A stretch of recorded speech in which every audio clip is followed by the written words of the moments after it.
Why do parts of this particular battle theme remind me of Harry Potter? Hi, everyone. Hi, welcome back. What's up? What is going on? What is going to happen? Boop. Put that there. Hi, what is up, everyone? Welcome, Halcyon, Kawhi, Monday, Luna, Palaguin, Man of War, thank you for the sub. Thank you so much. And welcome. Glacian, Tim, Evil Fox, what up, baby girl? Jester, hey yo, how's it going? How's it going, everyone? It's time to continue the Fontaine Archon quest, and also, I believe that the banner changed. Did it not? Seems like the banner might have changed. That's a curious thing. I have so many wishes built up. I think I have like 51 wishes, and we were already at 40-something pity. So, there is going to be a 5-star today. Who it's gonna be, we don't know. But it's 6 minutes ago. 6 minutes ago!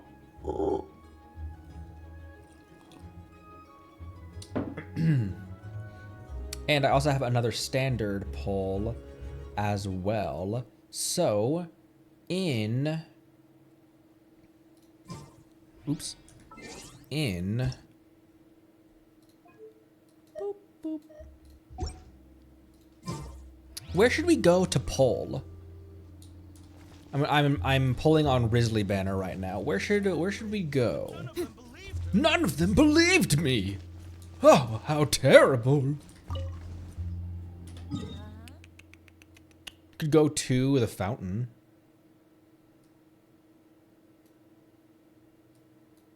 The opera? We go to the opera. That seems fitting.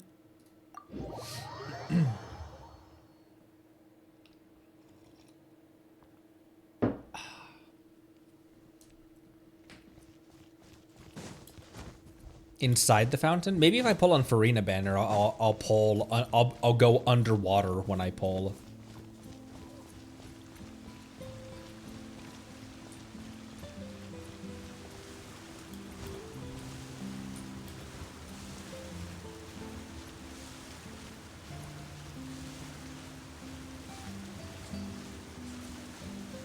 She's like a cat scratching at a post.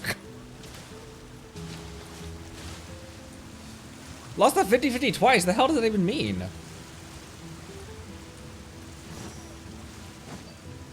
Oh, on both banners? Oof.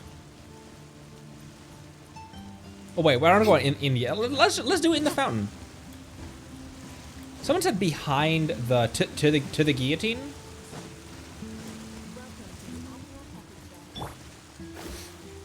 Welcome to the opera epicness. Oh, down here, there was a hydroculus underneath this bridge that I got after one of the streams. This looks like an arena. Not a very big arena, though.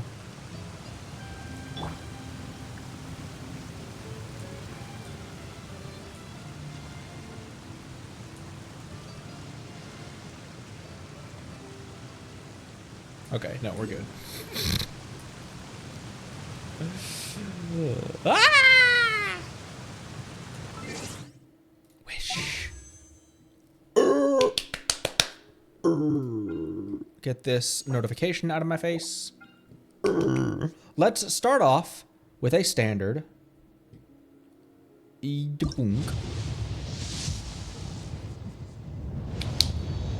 an Onikabuto arena.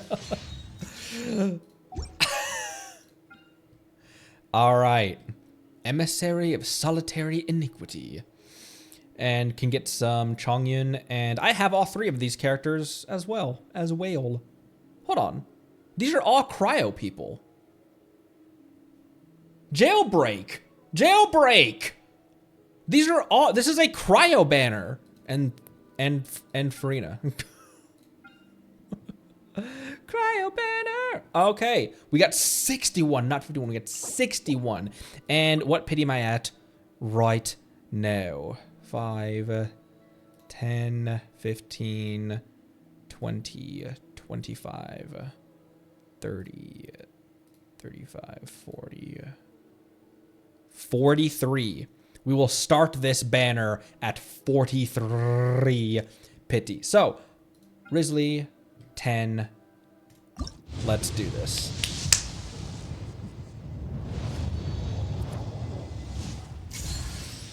Oh my gosh. Another rust. Bro.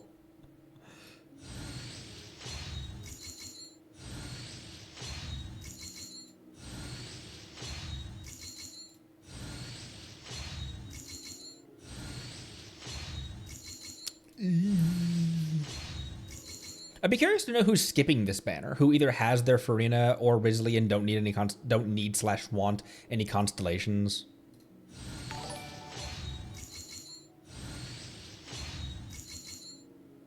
Rick, thanks for the follow.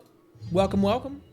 Welcome aboard. I did not need another freaking rust, but because yesterday we got an R5 rust. We got our 5th rust, and so I did not need another one. Risley 10. Is it Risley or Ro? Wow, my favorite 5-star, Mika. This is at 53 pity as well.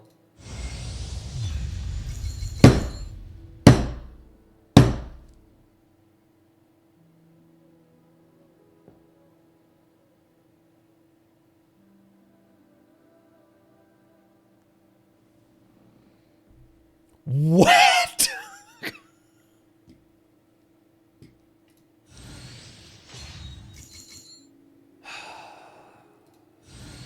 Wrong hydro. She was like, I'm back.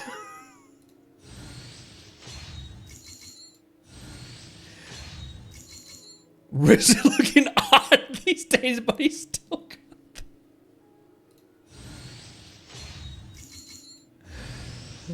Oh, a sacrificial bow. I can take another one of those, I guess. Oh.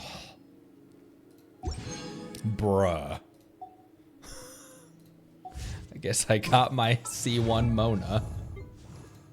What is her C1? When any of your own party members hits an opponent affected by Omen, effects of hydro-related elemental reactions are enhanced for 8 seconds. Electro charge increased by 15, vaporized by 15, hydro roll by 15, frozen duration extended by 15. It's not bad. I am starting to use Mona more. Also the Mika Con that I really needed.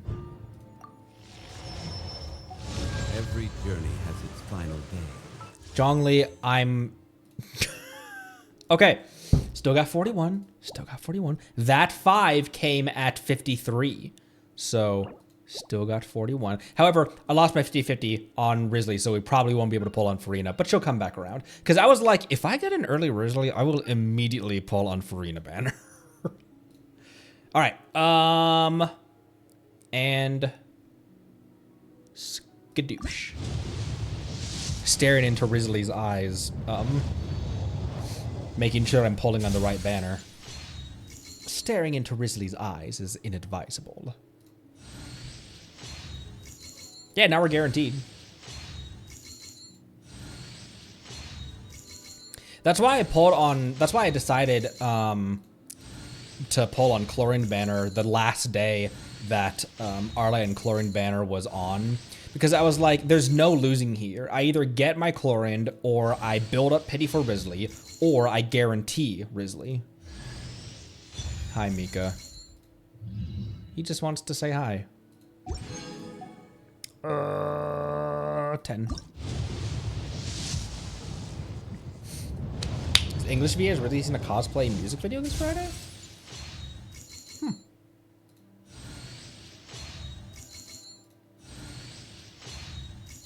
Emerald Snorb. I'm sure it was painful to watch early game how long I had Yenfei on the Emerald Orb. I just didn't feel like I had anything better for her. Charlotte. That's one I will happily take a Charlotte constellation, actually. I don't hardly use her, but I would love to start. 21 still got 21, and this is also the first day, and we're starting to do Archon quests and stuff like that, which there's a ton of primos in Archon quests and stuff. 10. Pinky.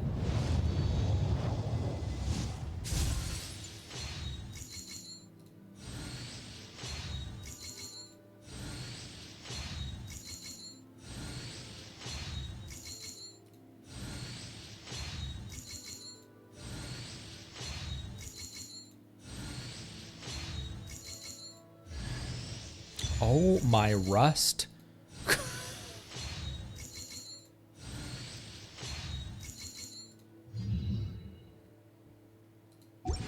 What pity are we at now? Now we're going to be at... We're at 30 right now. And another 10, and then a single. Buh.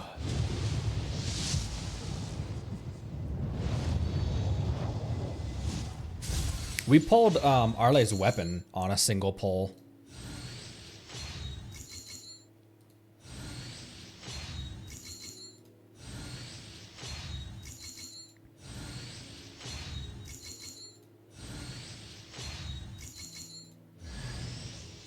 Hi, Mika.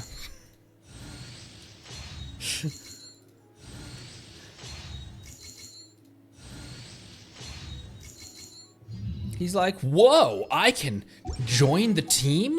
And a single. Single. Bleh.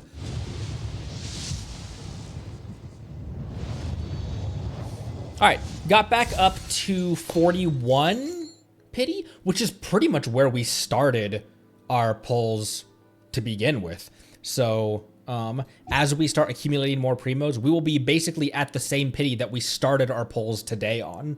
So that's what was really cool about skipping last banner when last banner was during a festival, because with all the festival games, if you get all of the rewards from all those festival games, you get a ton of primos. It's like 700 plus in just the games alone.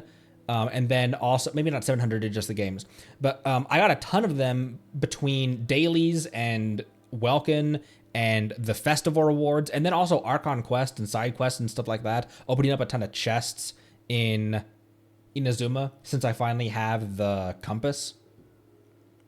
Cool. Don't rush. Don't rush. Don't run. You'll just die tired.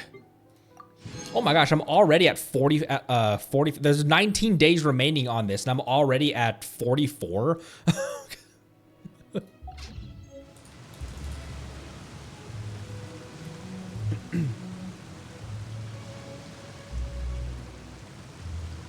I don't think I have any unconverted Genesis. Hyundai Genesis. I do not. Okay. Let's go back. Okay, what's the best way? Oh, this is down below, though. So this, let's just go right here. Oh, there's the combat event right now as well. I haven't looked at that combat event yet. Okay, we're going over there. And there's kind of no way out except for, let's just go up there. Ooh, recently got the Natlan compass.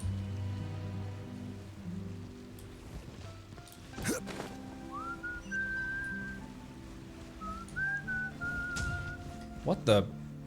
Oh, it's just, oh, it never, no big deal. It's just the pyro slime being tortured.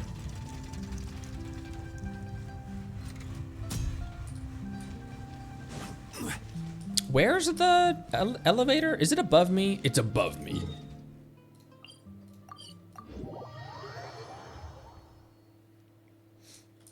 Mika banner, pretty much.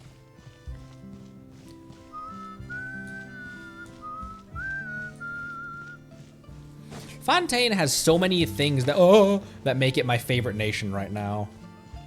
It's just a combination of a bunch of really great stuff.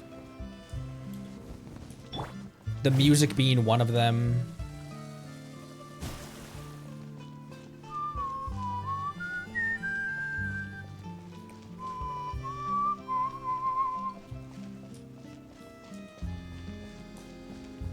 Fischl is on her way to being built, and Mona will be next. Those were the two that I'd been building out.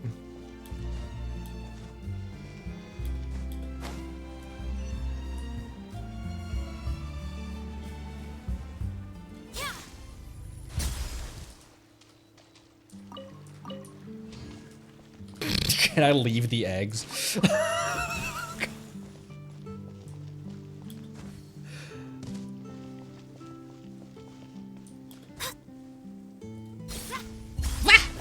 Also, one of Mona's attack lines sounds like Toon Link.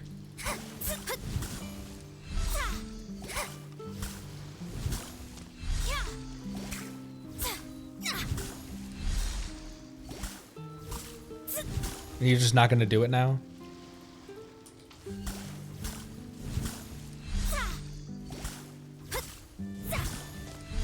Are you just not gonna do it now, Mona?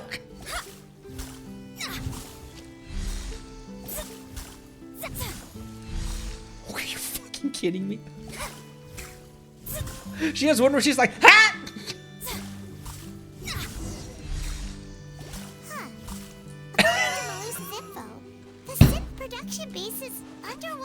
Fuck you, Mona. Let's go and try to find the entrance.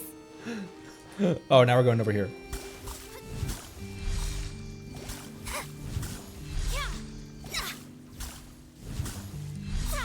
Is it a charge attack line? That one! Jeez Louise, it was a charge attack. Fucking Mona. If we're going underwater, actually, I am going to switch over to my Arle team because I have Lynette in it. And I like Lynette for Fontaine exploration.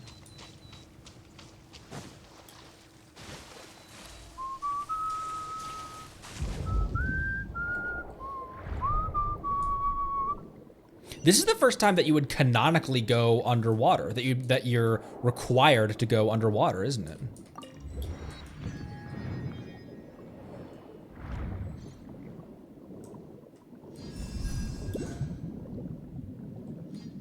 It's somewhere around here. Oh, wait, oh, it's probably that. It's probably this big thing right here. There's a hydroculus in the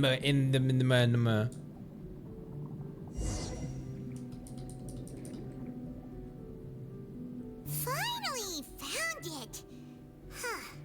So this is the entrance that leads to the synth production base. It sure doesn't seem out of the ordinary at all. Why are we also able to talk underwater? The power of resonating with hydro also made us breathe underwater and talk underwater? Well, they don't want it to stand out. You're right. An important place like this is bound to have a ton of protective measures and mechanisms. Vision builders and Pama can talk about magic. Navia's Teapot has its own probably laws. cooking up a storm right now to stall for us. Meanwhile...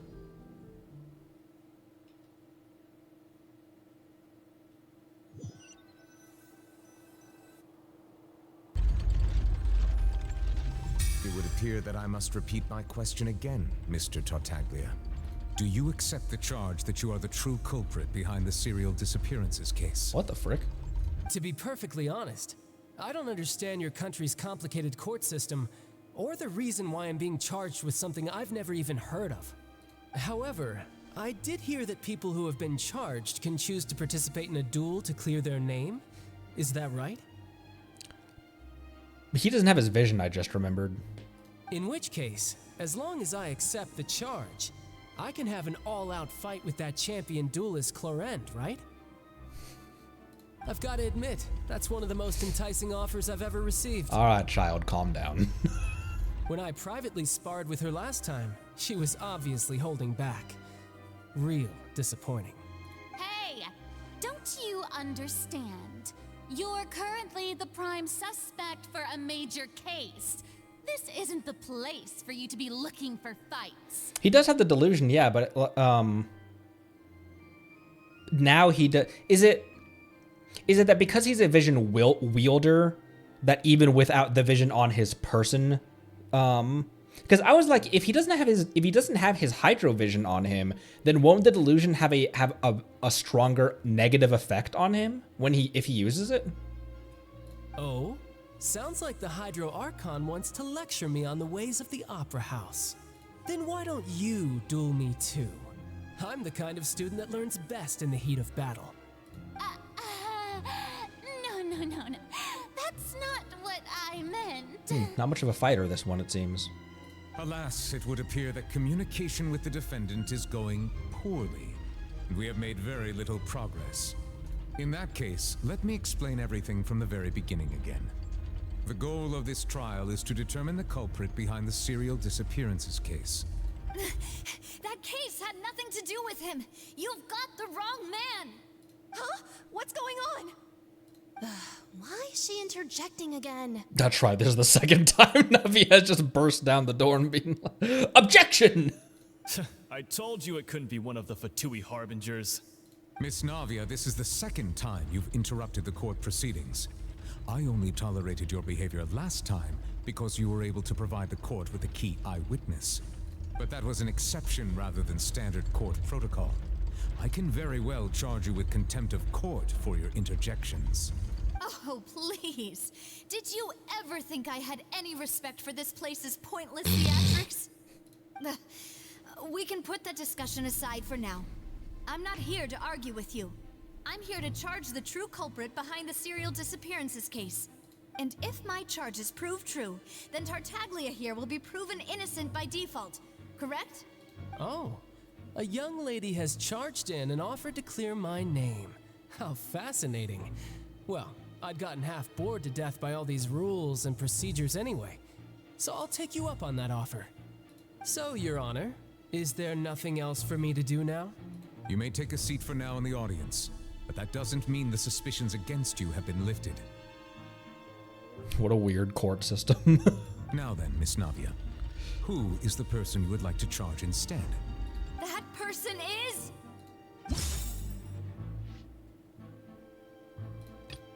We agreed on Marcel, correct? Poisson. Marcel was the one that we oh my gosh, yes. Marcel, the head of Confrérie of Cabrières. Huh? What confrérie? Never heard of them in my life. I've heard of them, but weren't they Spina di Rosula's sister organization? Oh, is this going to be a friends to enemies type situation? Oh my gosh. Please let me remind you, Miss Navia, that charging someone is an incredibly serious matter. Committing to the charge also means taking on the legal responsibilities associated with it. No, not Cabrières. And if the charge fails, depending on the circumstances, you may also be charged with the crime of making a false accusation. Knowing this, do you still wish to charge this man? Yes, I do. In that case, I declare the charge to be valid. Miss Navia and attorneys, please take your places on the court. Who are her attorneys? Members of the guards, please contact Mr. Marcel right away so that he may stand trial. A shocked and confused Marcel is brought to the stands. What is the meaning Mr. of this? Marcel, you will not require an attorney. Is that correct? Apologies. It all just happened so quickly. I still haven't figured out what's going on. I think an attorney won't be necessary. This is probably just a misunderstanding between me and Navia. Very well. In that case, since both sides have now arrived, Miss Navia, please present your charges. I would like to take everyone back to 3 years ago, to the case of Callus the Unfaithful. Only through elucidating what really happened in that case can we connect all the dots for the serial disappearances case. Navia, do you really think that I was the one who killed your father? Come on, why would I do that? Callus was my benefactor, and remember both you and I only ran to the scene when we heard the sound of a gun. If that's enough to make me a suspect, wouldn't that make everyone at that banquet a suspect as well? True, I charge everyone with... I think there's no point point in getting into the specifics right now. The audience doesn't even have the big picture yet. Even I'm struggling to remember some details of that case. Exactly correct, Your Honor. I must refresh everyone's memory about that case before I can explain my charge and reasoning. I see. In which case, I will recount the findings about that case as originally recorded by Maison Gardiennage. Round 1, fight! On the day of the murder, Spina di Rosula hosted a large banquet in a countryside estate owned by the Confrérie of Cabrières. During the banquet, all attending guests heard 2 gunshots from the courtyard. When the guests arrived at the scene, they found the primary suspect, Childe, holding a gun, while his acquaintance, Jacques, lay dead from a gunshot wound. The guards' investigation did not recover any other firearms from the scene. As a result, they concluded that the suspect's first shot must have missed, while the second must have taken Jacques' life. How do you screw that up? How do you... The suspect did not dispute this conclusion, and also declined to defend himself in court. Instead, he chose to prove his innocence through a duel. Childe was defeated by champion duelist Clarande in the ensuing duel, and soon succumbed to the injuries. That's also interesting, that unlike in a duel before the throne in Tenchukaku, that whoever loses is killed by the shogun, but in this one, Clarande just induced enough damage that he just died of his wounds instead of as someone else killing him, a third party. These are the known facts about the case. The one with the motive to kill was Jacques, not my father.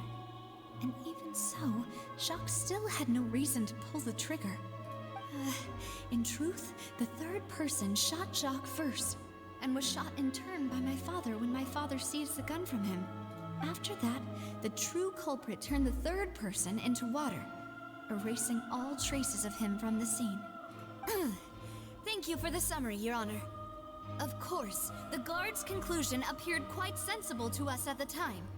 However, we should revisit the case now that we've gained new information about the abilities of water from the Primordial Sea.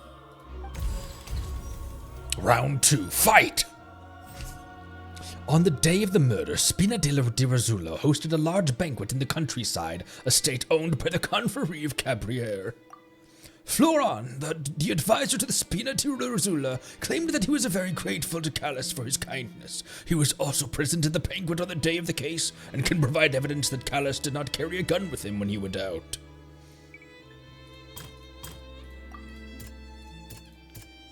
Oh my gosh, I forgot that there's a lot here. Wait, hold on.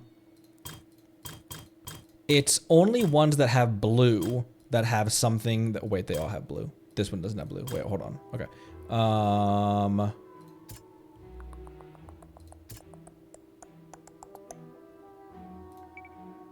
On the day of the banquet.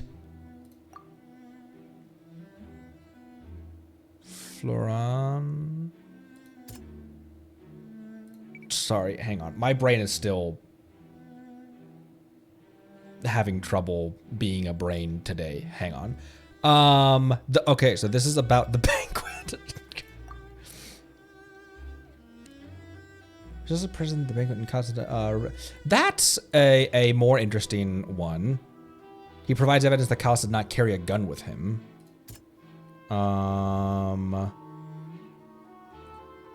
Included there's only one person who could have a large number of guard mechs. That's not really relevant to this right now. I think probably the first one, right, is more relevant to the banquet part of it. Clothing of an unknown person and primordial seawater. Something's not right. Let me think for a little while longer. Okay, the answer is clearly crabs. No, none of these others felt like they were super relevant to the banquet part of this.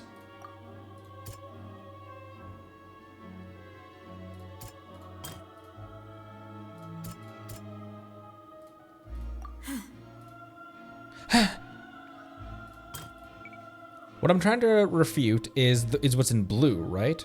Or I just trying to refute, find any loopholes. Some don't need to be refuted. Okay, so this is all true.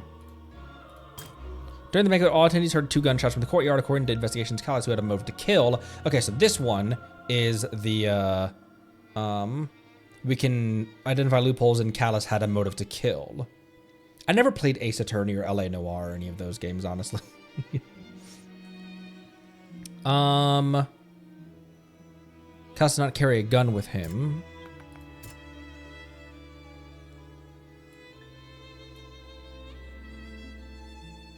Refute with this. The testimony of the victim's family confirms that Jacques had thoughts of assassinating Callus when he set out for the banquet. However, in the end, he reconsidered and instead shared everything with Callus, hoping to seek the latter's protection. Unfortunately for Jacques, the true culprit had already considered this possibility and had sent out another assassin. Indeed, I did it. Okay, when the guests arrived at the scene, they found the primary suspect Callus holding a gun while his acquaintance Jacques lay dead from a gunshot wound. Based on the investigations done there, no possibility anyone could have done the deed and escaped, and Callus was thus adjudged to become the culprit. After conducting investigations, the Callus did not bring a gun with him. Moreover, details of the case point towards the possible existence of a third person on the scene. Restricted reply results may vary. See source for details. No person necessary. It's now certain the Callus did not bring a gun with him, which was that first. Which is in there. Possible a third person, which we can link to the seawater.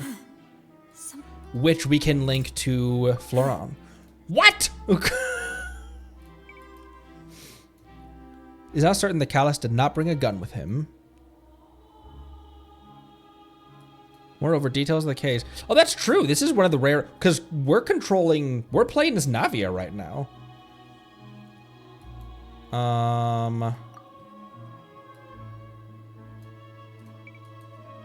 Okay, Callus did not bring a gun with him. Possible existence of a third person, which could be the clothing.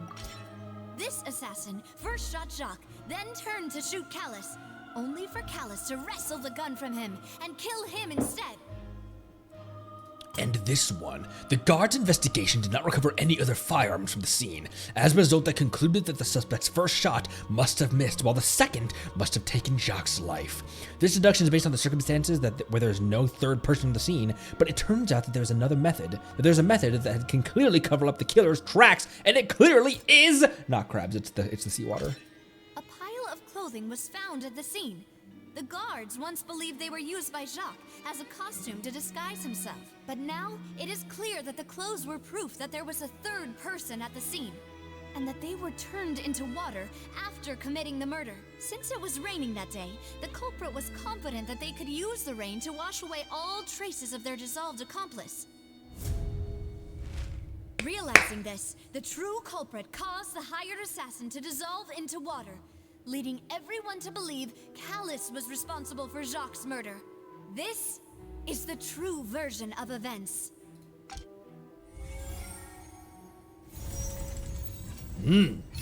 That's a steep tilt. Successful refutation.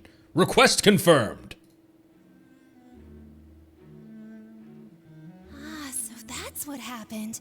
Wait, you're telling me something as dangerous as water from the Primordial Sea has been used for all these years? What a great theory. It also explains Callus's and Jacques' respective motives. I guess they didn't shoot each other after all. Mr. Marcel, you are the one being charged with the crime. You should provide a rebuttal if you wish to prove your innocence. He's like, nah, she cooking. She cooking. I guess I'm cooked. But I think I agree with everything Navia just said. In fact, there was nothing in her speech that directly implicated me. Then, may I ask some questions? In my opinion, we primarily need to determine 2 things. I have Farina thoughts still. 1. Do you have the evidence to back up your claim? Wasn't she wearing pants earlier? Wow, that was quite the sentence out of context. I thought that she was wearing like jeans or like dress slacks instead of shorts. I'm afraid not. At least not at this very moment. Boo! If you don't have any evidence, you should just go home. I may not have the evidence with me, but I know where I could go to collect it. If we look up the deserted clothes against a record of people who went missing around the same time. We should be able to find a match. Considering the serial disappearances case, the guards probably kept careful records of all missing persons from around that time, regardless of age or gender. That makes sense to me. Monsieur Neuvillette, I would consider this to be a reasonable investigative direction. Why do I feel like Farina's acting a little differently today? Indeed. I mentioned this during Act 1, that like there's obviously, maybe not obviously, it could just be a stylistic choice to illustrate Farina's inner monologue, but it seems like there's two Farinas. I'm still have that, like, is this an A and Shogun situation in the back of my mind. Maybe she's scared of embarrassing herself again? Alternatively, she's become more diligent after charging an innocent citizen in the last trial. Yes. Yeah, that's very true. She'll be on her guard, be like, well, can't fuck it up again. She never wore pants? What? Who am I confusing her? Oh, I'm probably confusing her with Arle for some reason that makes no sense whatsoever, other than they're both Fontaine characters. I could have sworn that she always wore pants instead of shorts. My second question has to do with the ensuing duel.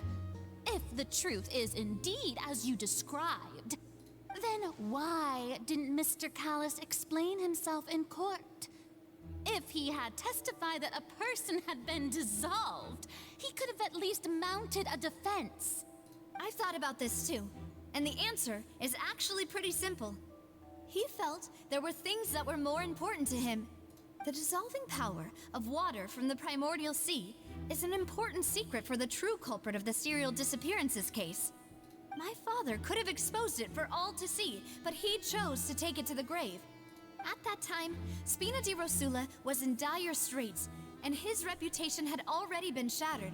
He had no guarantee that going forward with the truth would allow the culprit to be brought to justice. What was certain, however, was that it would paint a gigantic target on my back. Moss once told me that Demoiselle had already been selected as the next target of the serial disappearances case. What? If the secret had gotten out, the culprit would have fought an all-out war with Espina right there and then. I wouldn't have been the only one in danger. All of us would have stood to lose our lives. Of course, the guards might eventually figure out the truth of the matter and determine that we were in the right. But what good would that do? How can a hollow verdict protect anyone? Had this opera house ever given my father any kind of confidence in its brand of justice, Spina di Rosula would have had no reason to exist. But by staying silent, we retained the ability to deter our opponents and continue the stalemate. I was able to become Spina di Rosula's president, which made me harder to target, as well as giving me more time to grow and learn. And once I have figured out the truth and stepped up to the challenge, I will do what this opera house cannot, and restore my father's truth and honor back to him. So, you mean to say, your father intended to die in the duelist's ring? Indeed. She has both short hair and long hair at the same time, doesn't she? That's right. Do you have any proof? Of course. All you need is to ask his opponent, Clarand. Prosecution calls Clarand to the stand. Stand. I don't need your apology, your guilt, or your support from the shadows. You don't have to do anything for my sake. But since he entrusted his will to you, Clarand, you should tell us the truth about his sacrifice. So, during the duel, did you believe that Callis was intending to die? Yes, I did. As a champion duelist, I fought many battles and taken a countless number of dishonored lives. In my line of work, I've seen all kinds of people give their all for the faintest hope to continue living. Some were determined, others passionate, and some even manic and twisted. Just one look and I can tell if a duelist is hoping to live or if they're looking to die. I hereby swear on my name and honor as a champion duelist that Mr. Callis never intended to leave the ring alive. Since that's your testimony, I have no more questions. It appears there really are good grounds to reopen this case. I concur. However, Miss Navia, you still have not explained the link between your father's case and the serial disappearances case.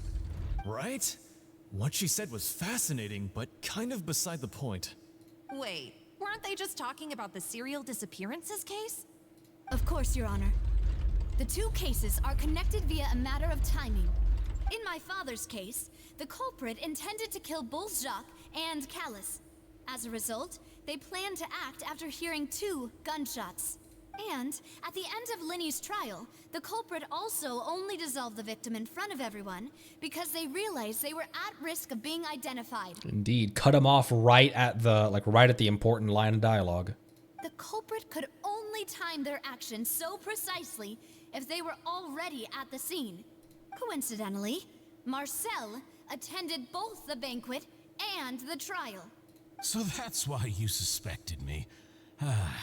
Even after hearing your reasoning, I still can't help but find it a little preposterous. Preposterous! I'm used to it, though.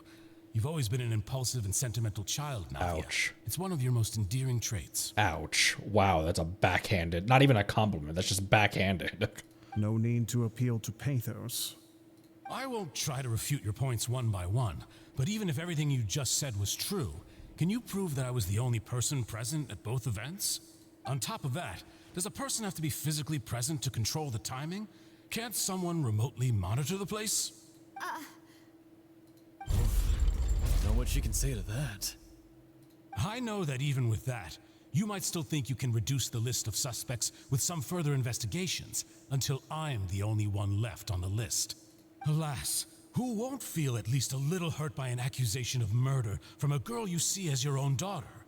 But if I were to dismiss this completely, you'd also think I'm not being considerate of your feelings. Ah well, let Uncle Marcel teach you another lesson. Do you know what the biggest flaw in your reasoning is? I suppose you're gonna tell me anyways. It's timing again. I'm a businessman by trade. From that standpoint, there's no reason for me to kidnap young women. It's a high-risk action with nothing to gain.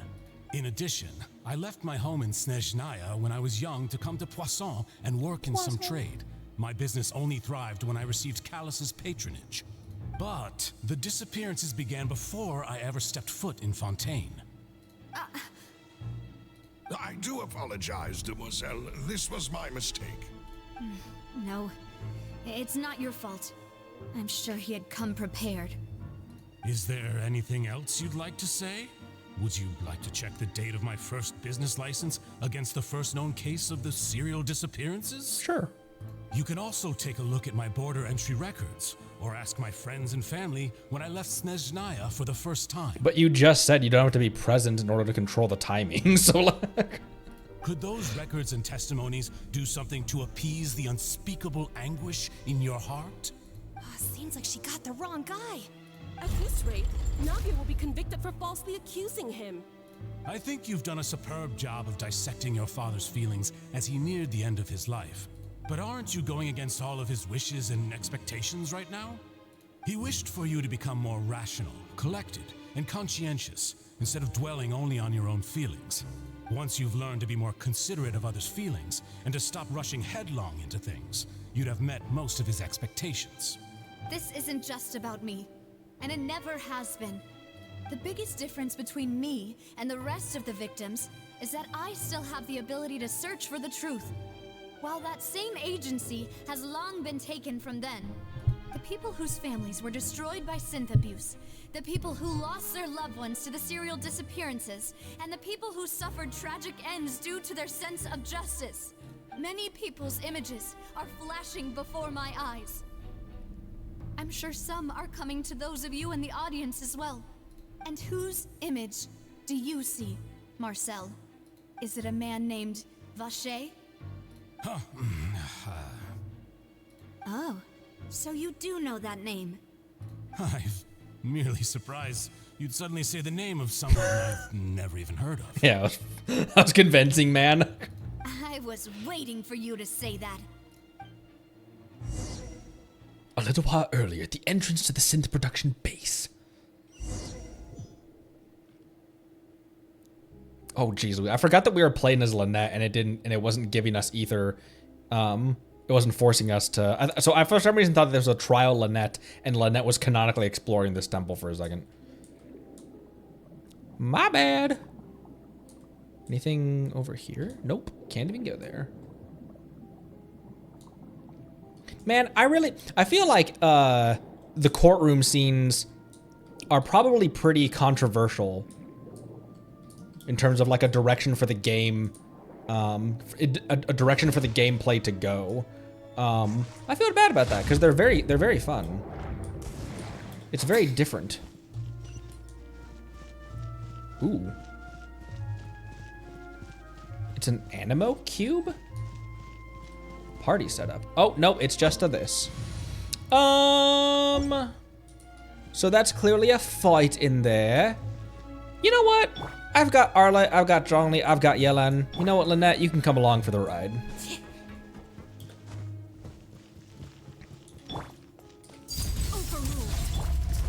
Stabilize. I will. Gotcha. Let the magic begin.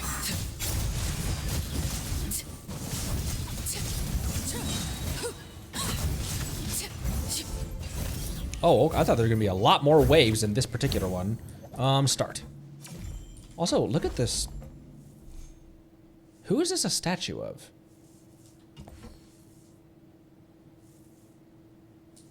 Wait, is this statue? Okay, no, never mind. I thought for a brief moment that this statue is what's been painted on the stained glass windows of everything.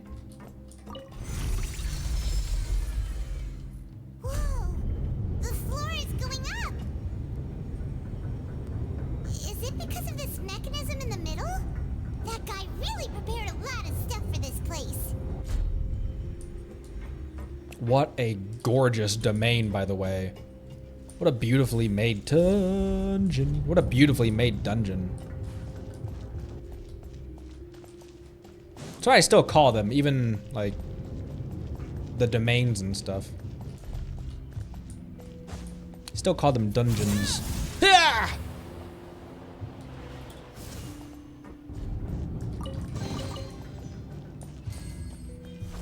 Whoa, whoa! Oh, right, we're underwater, duh. No shit, Connery. Man, where are we? Paimon thinks we need to go up, but Paimon doesn't see a way. Like, what is all Look this? around. Maybe we'll find a hidden mechanism that'll show us the way up. Let's go into the water.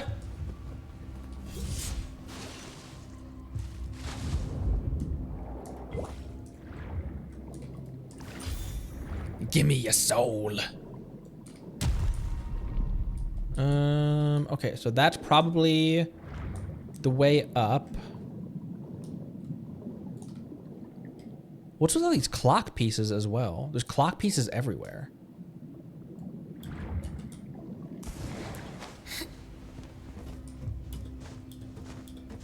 Okay, I don't think there's anything else down here. I don't believe so. So let's dive back down, go underneath there, and gonna go to the other side. Oh, there's the mechanism.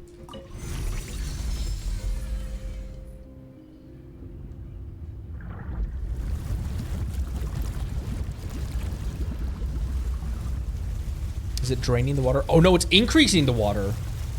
It's raising the water level. And you know what they say about the power of water. The water level is rising. Now we can swim to the top.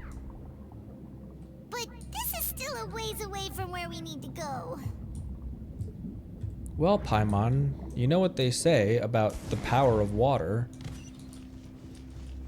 And that it has the, oh look, this is the couch model, but just broken. I find it nifty when there's variations of models and assets that we already know. Over here.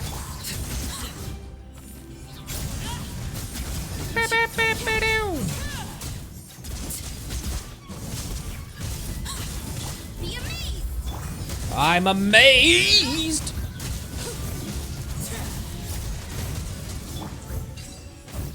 Oh, I can push him. I pushed his rubble.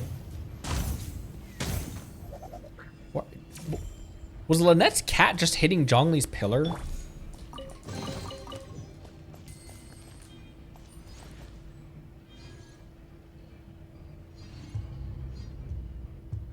at the lighting in this game sometimes, dude.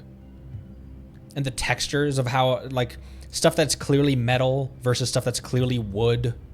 And how they make the light. Because this game doesn't have ray tracing, but damn, it does lighting and textures very well. And you get close and you can tell, oh man, it's still cartoonish and stuff. But you step back and when it all comes together, because they're still very simple cartoonish textures and models and stuff. But just when you take it all at its whole, scratching post.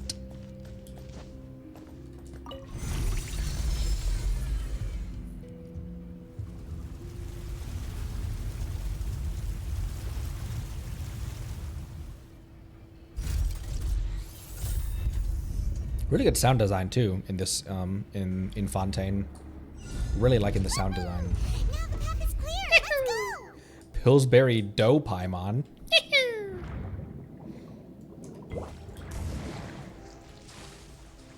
Oh, I didn't explode out of the water like I wanted to.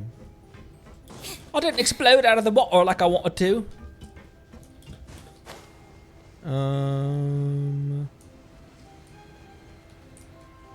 Fun music.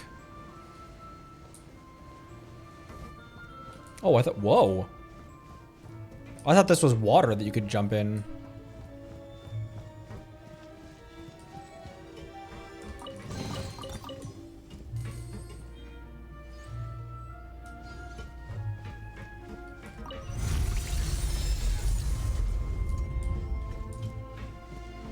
I see you up there. Whoa, that was cool.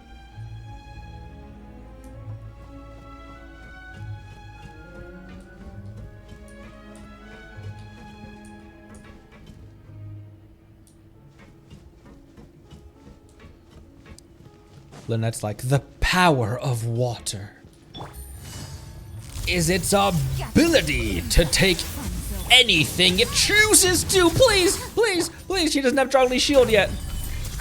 That almost killed Lynette right then and there. Just that much.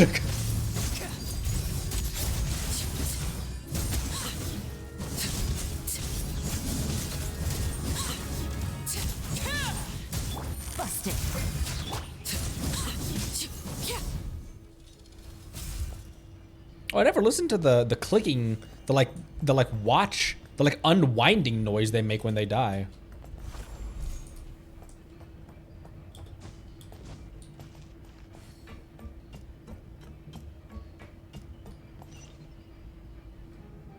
Why are we in? Why is there so much clockwork in here? Gears and stuff moving around and things. Are we in another big clock? But we're underwater.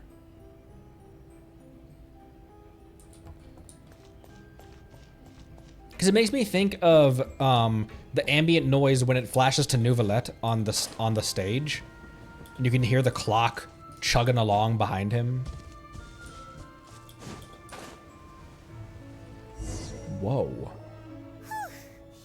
After all that, we finally made it to the innermost sanctum. Though, as expected, the mastermind isn't here. If I'm not mistaken, he's being charged by Navia as we speak. That's right. Then let's hurry up and find some evidence so we can get back to the Opera House and help Navia.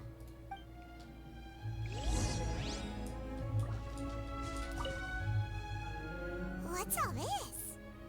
Aw, it's a bunch of really cute things. Aw, thanks. She's talking about you, chat. Pink accessories, a hair tie, a necklace, even a makeup box.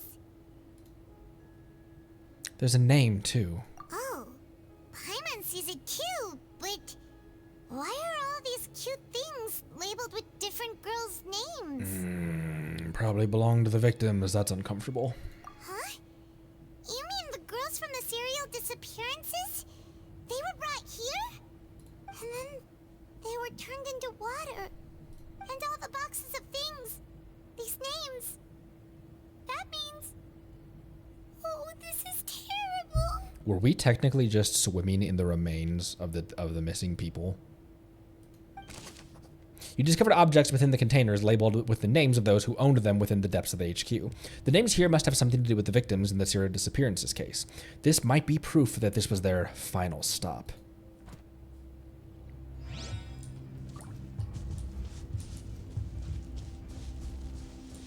Looking for hidden chests as I go as well. Look at this. Can I sit? I cannot sit! Unplayable! Bookshelf. Let's see what's written here. Nothing escapes Detective Paimon's eyes.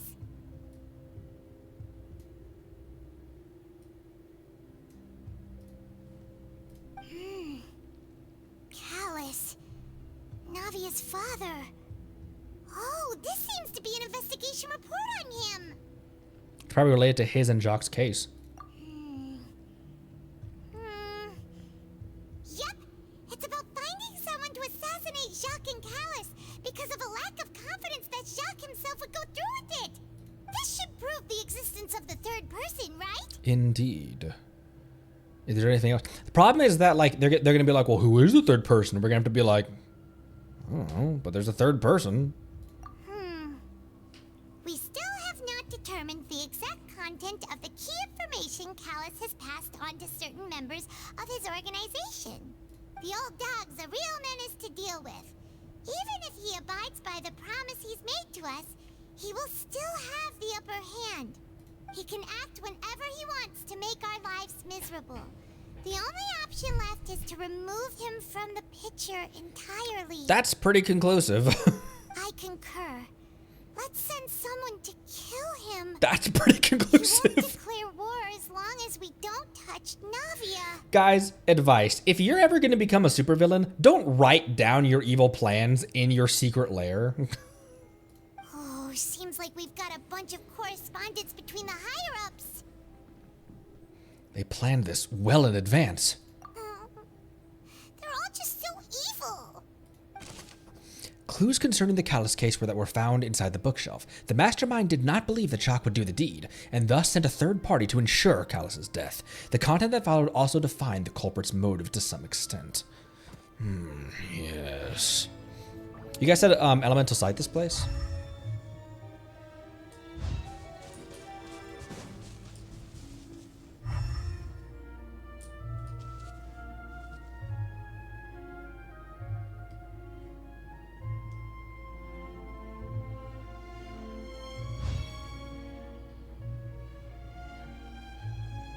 Let's not give supervillains advice. The spike. What about the spikes, though?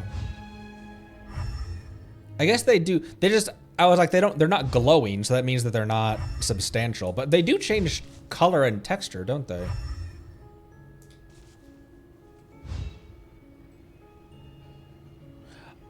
Oh, this is water. That's moving upward. I don't know why. I thought it was just like, oh, it's like ice or goop or something. And I didn't pay attention to the fact that it was moving and morbing and glooping and glorping and glopping. And it's also not an elemental color either. Ether.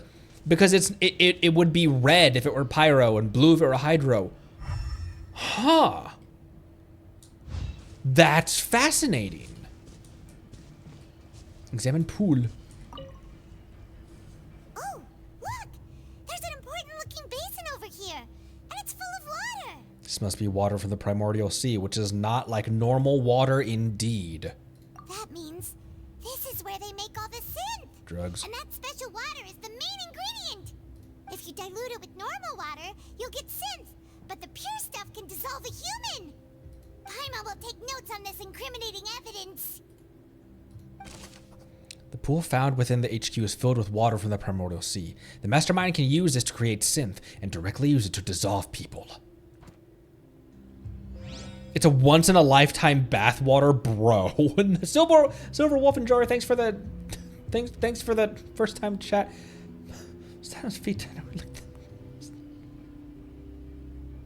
Thank you for the first-time chat.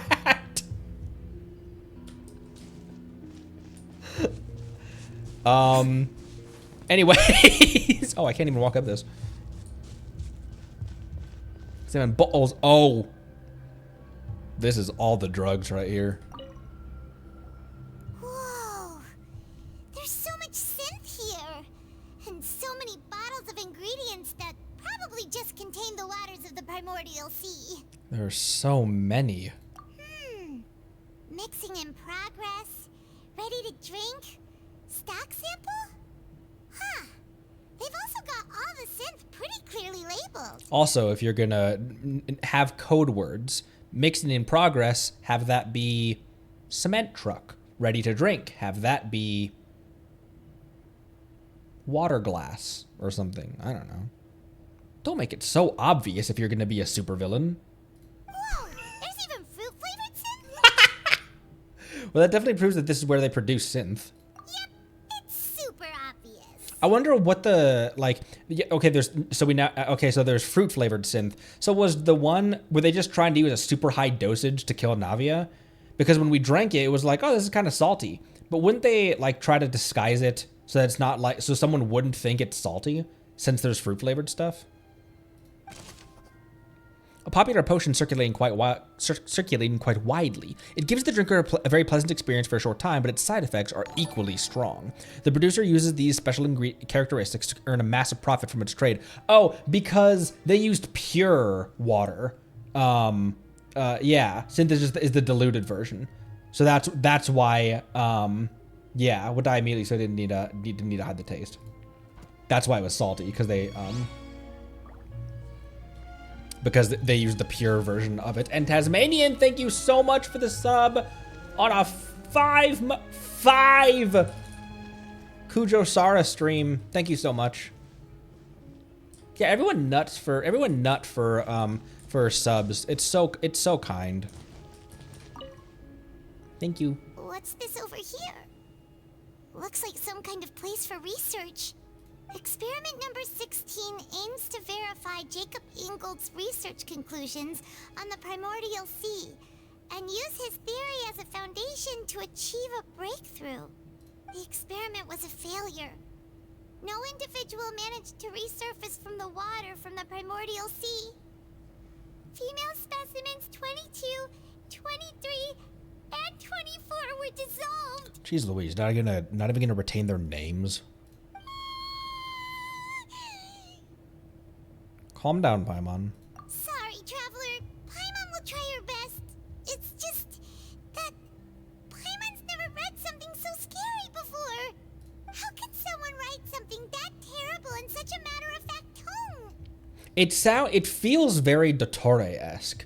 Like, it feels like something that he would, like when he's doing horrible experiments and stuff, that he would write it very, like, SCP-like. Very, very, mechanical writing, you know?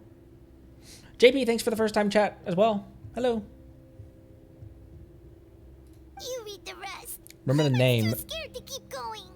Remember that name, Jacob Ingold, when you delve into Fontaine's world quest. The goal of the researcher is to save his lover, a woman called Vinair, who was dissolved. Is that the Oceanid that was looking for Vacher? No. Wait, so no. That's why he did all of these experiments. Wait, did he really think he'd be able to find a way just by dissolving people over and over? That's just insane! There's another name here. Vacher. Huh? Isn't that the name you heard by the fountain? Paimon thought he was an eyewitness in the serial disappearances case. Also, that was the deepest huh I've ever heard from Paimon. Huh? No. He is the researcher. So now we got a name drop for the Oceanid. The Oceanid that we saw. You mean Vacher is the one who did all of these experiments? Yes, he signed off on a bunch of the experiment reports. So that's it. Vacher was no victim, but personally took his lover and... No, that's not it either. If that's the case, why would he want people to resurface from the water? Well, similar to Transformers, there must be more to this man than meets the eye. In any case, Paimon will write it all down. Experiment number 16 aims to verify Jacob Ingold's research conclusion of the Primordial Sea and use his theory as a foundation to achieve a breakthrough. The experiment was a failure. No individual managed to resurface from the water from the Primordial Sea. There are more records like these. We've looked at almost everything here, and it seems like our theories were spot on. But Who really is this Vacher? yeah, we haven't found anything that reveals his true identity. No wonder even Neuvillette wasn't able to find anything. Whoever it is probably destroyed everything to do with that name a long time ago. That way, even if we bring all this back to the opera, we won't be able to identify the true culprit. Clever, but maybe not clever enough. Let's look again. Sure thing. Paimon won't admit defeat to this guy either. Have you tried fingerprinting the crime scene, Ether?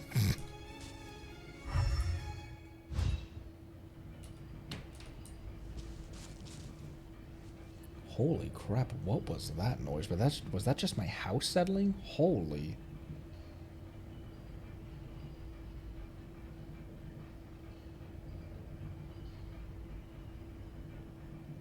That was just my house settling. Holy crap, sounded like someone was breaking in. That's my favorite part of...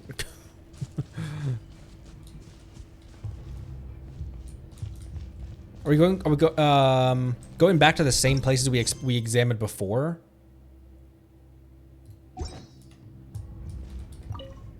According to the records, Vacher didn't care how many victims he had to dissolve in his quest to bring his lover back to life. But there's nothing here on Vacher's true identity. Bottles full of synth and water from the Primordial Sea. These can be used as evidence to prove what this place was used for. Nothing else here seems particularly noteworthy.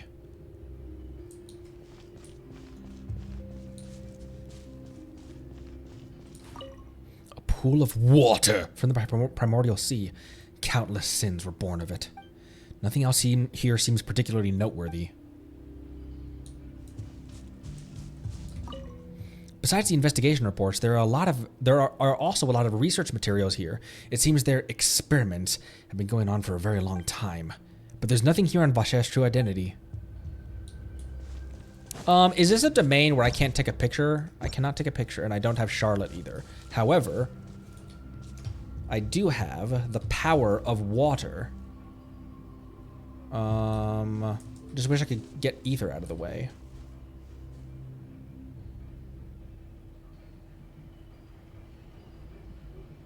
That might be good enough, actually. Oops, not that. Oops, not that. Oops, not that. Oops, not that. Hang on. Oops, not that. Take a screenshot. Take a freaking screenshot. There we go. Oh my gosh, you know what would be a really cool challenge? No HUD boss fights. No HUD the Abyss. So you would have to pay attention to the audio clues when you get your burst back. And you'd have to just, like, guess when, like, okay, I think it's been 5 seconds, so maybe my cooldown on my skill is back.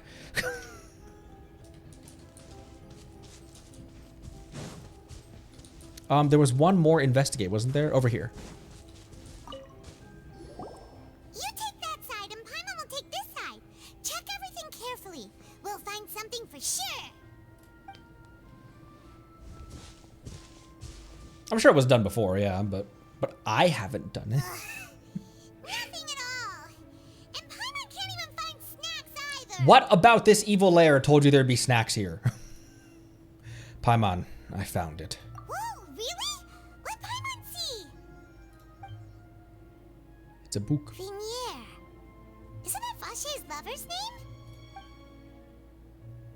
Then you found her diary. Let's see. Aw. It's just a normal diary chronicling their love story. She was so sweet, too. Oh, Paimon feels even worse for her now. Oh, son of a... She made a list of baby names.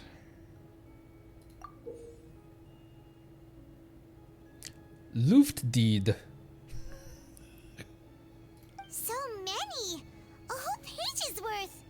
But they're all crossed out. Was she unhappy with all of them? The final name she decided on was Marcel.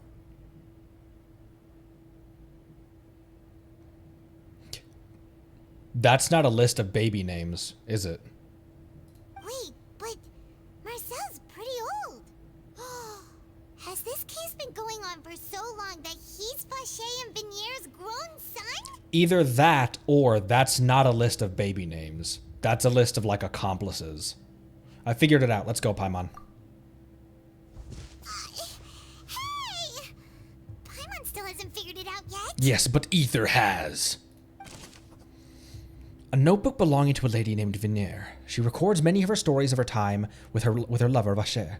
On one of these pages, she prepared many names for their future child, and the name she settled on the end was Marcel. Maybe it was as simple as what they just said, that it's just been going on for a long time. And whose image do you see, Marcel? Is it a man named Vacher? Oh, so you do know that name. I'm merely surprised you'd suddenly say the name of someone I've never even heard of. I was waiting for you to say that. Navia! We're back! As expected of my partner. I just knew you'd return in the nick of time. Farina sees Ether storm into this place again. She's like, this motherfucker! Just how often do you intend to flout the rules of this court? Often. It's all right, Monsieur Neuvillette. Given their confidence, I expect they've found the crucial evidence. You say you've never heard of Vacher. But Synth is a popular potion circulating quite widely. Wait, we already... Okay.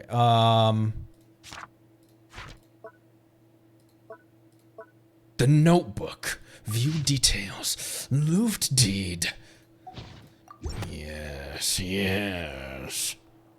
But the truth of it, oh, he speaks! Is that you've always been Vacher. Huh? We've investigated your lair and we already know everything. Wait, he speaked! He speaked? He spoke! After your lover, Venier, was dissolved, you kept abducting young women to experiment on the hopes of bringing her back to you. You even created Marcel as a new identity and destroyed all records of your past as Vacher. So that's it. Even the villains in opera performances rarely go that far. And with that, Marcel's motive has now been established. This information regarding your past also dismantles your prior timing defense. Well, Marcel, do you know where you went wrong? You fixated your gaze on the lover that passed away, instead of paying attention to the living people around you. So, you never noticed how we changed, or how we grew as individuals. You also never understood Boss's real expectations for his daughter. Yes. Or our determination to see things through. Your determination. And now he's gonna go Disney villain laugh on us. Mr. Marcel, please speak up now if you would like to defend yourself. Otherwise, the trial will move on to the next stage. Do you really think I wanted to do any of this? Pay attention to you? What for? Have you ever paid attention to me? Ever empathized with my pain? Ever known how it feels to watch the love of your life dissolve right in front of your eyes? No one helped me. No one even believed me. All those decades ago, even the officers from the Maison Gardiennage were laughing at me. They said there's no way a human being can turn into water. So I must have gone mad from grief.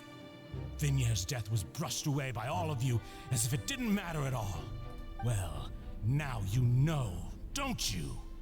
Ha! Well, it's too late now.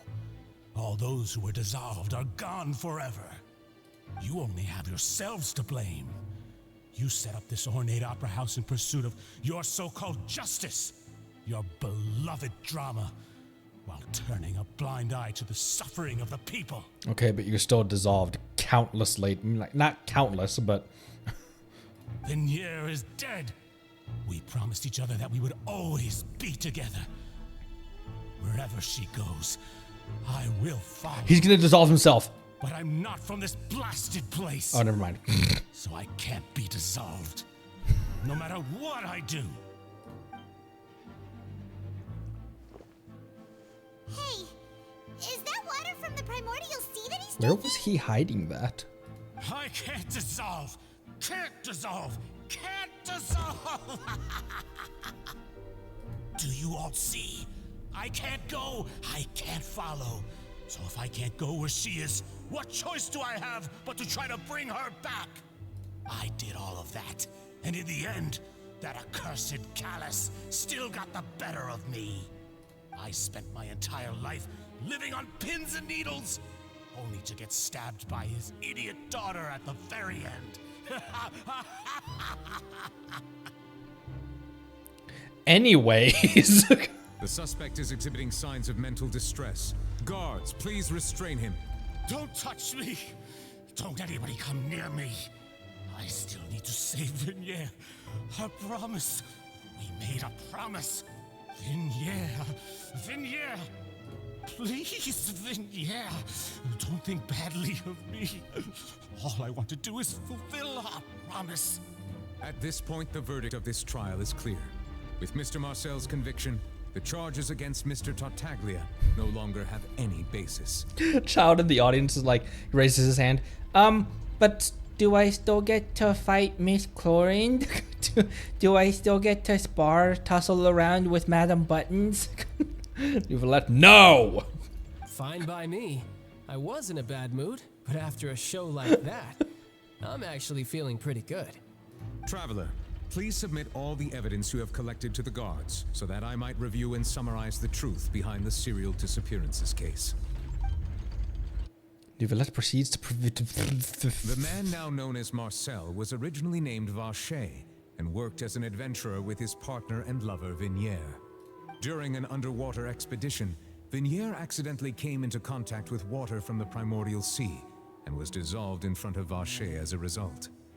Vacher learned of the primordial water's existence through the work of others and began to kidnap young women for research, with the goal of discovering a method to restore Vignier back to life. That's so fucked.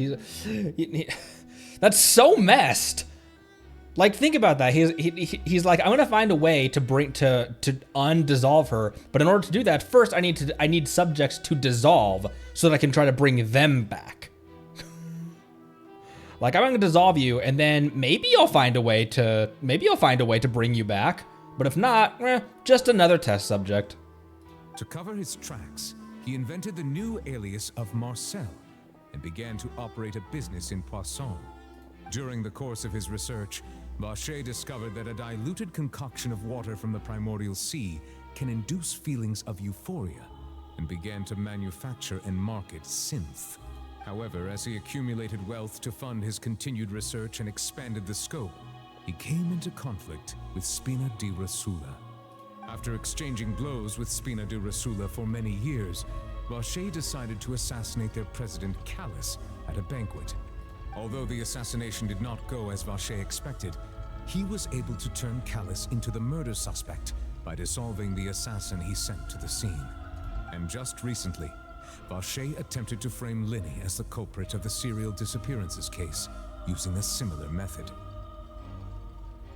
However, his attempt to frame Linny failed, and the power of water from the Primordial Sea became public knowledge. This case also exposed enough of Vacher's machinations that he was eventually successfully charged in court. Am I dumb that I just didn't connect that? And just recently, Vacher attempted to frame Linny as the culprit of the serial disappearances case, using a similar method. Throughout all this, I did not connect that together. Was that stated blatantly and I'm just that dumb that I couldn't figure that out? Or... Thus concludes the enigmatic history of the serial disappearances case, with the truth revealed to all.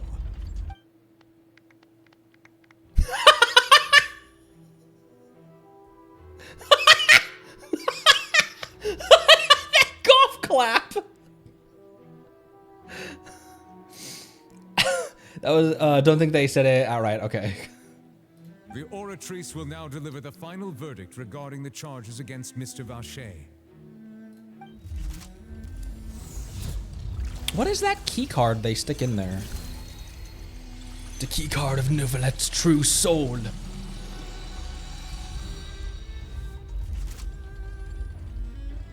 According to the judgment of the Oratrice Mécanique d'Analyse Cardinale, Mr. Vacher is guilty.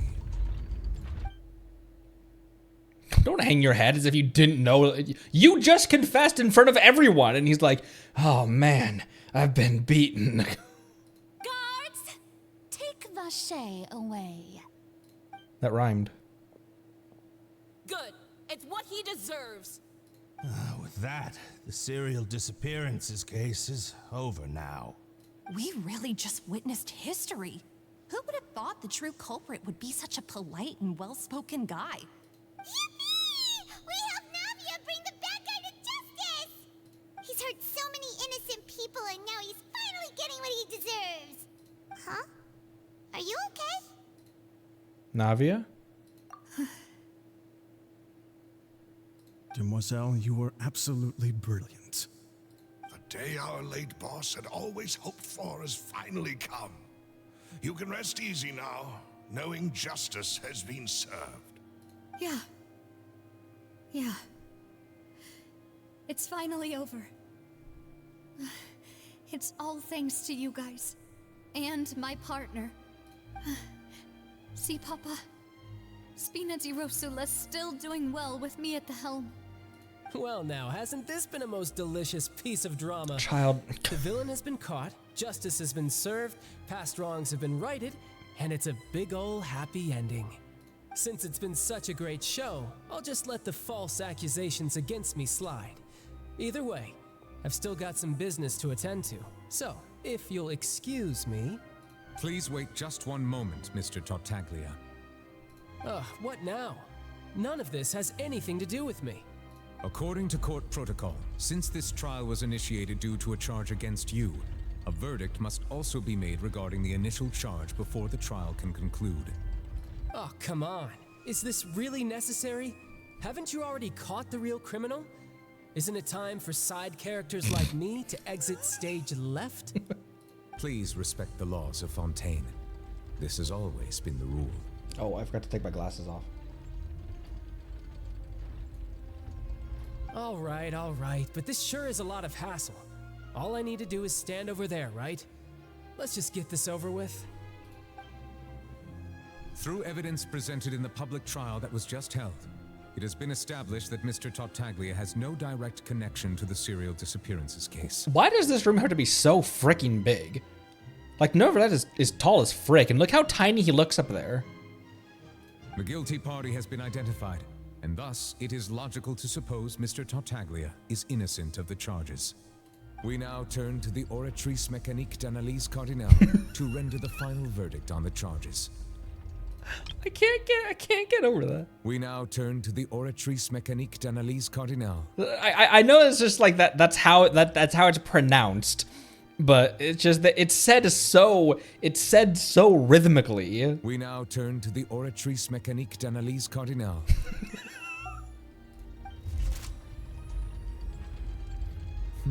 Put your key card in there again. According to the judgment of the Oratrice Mécanique d'Analyse Cardinale, Mr. Tartaglia is guilty. What? Of what? What? Hey! That's not funny. Didn't you just say I'm supposed to be innocent? What's with this verdict? Is your justice machine malfunctioning? Huh? This has never happened before. The Oratrice actually returned a different verdict from the Chief Justice. That's right, because it's sentient. It thinks for itself. I mean, have you ever heard of an innocent Fatui Harbinger? Roasted. Do you think the Oratrice might have just convicted him on general principle? No, it thinks about the case at hand, but... But weren't the charges about the serial disappearances case? No matter what else he's guilty of, it shouldn't affect the verdict in this case, right? Just what's going on in here? The judgment of the Oratrice Mécanique d'Analyse Cardinale is, by law, the final verdict of the court. We must accept the guilty verdict. Guards, please take the suspect into custody per court protocol. What the frick? Child, you've got a delusion. So this is how justice is done in Fontaine. What a joke. You've got your rules. Well, I've got mine too!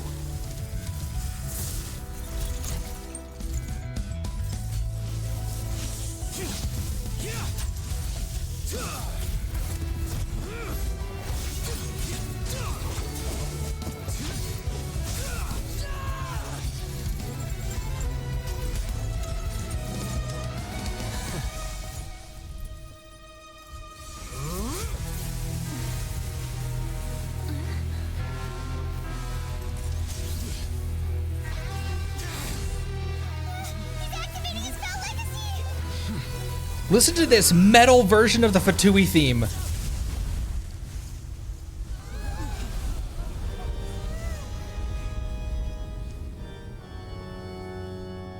I am sorry. If you have been wronged, we will find the truth. But the rules of the court must be upheld. Cold as ice. I mean, Hydra. Whoa.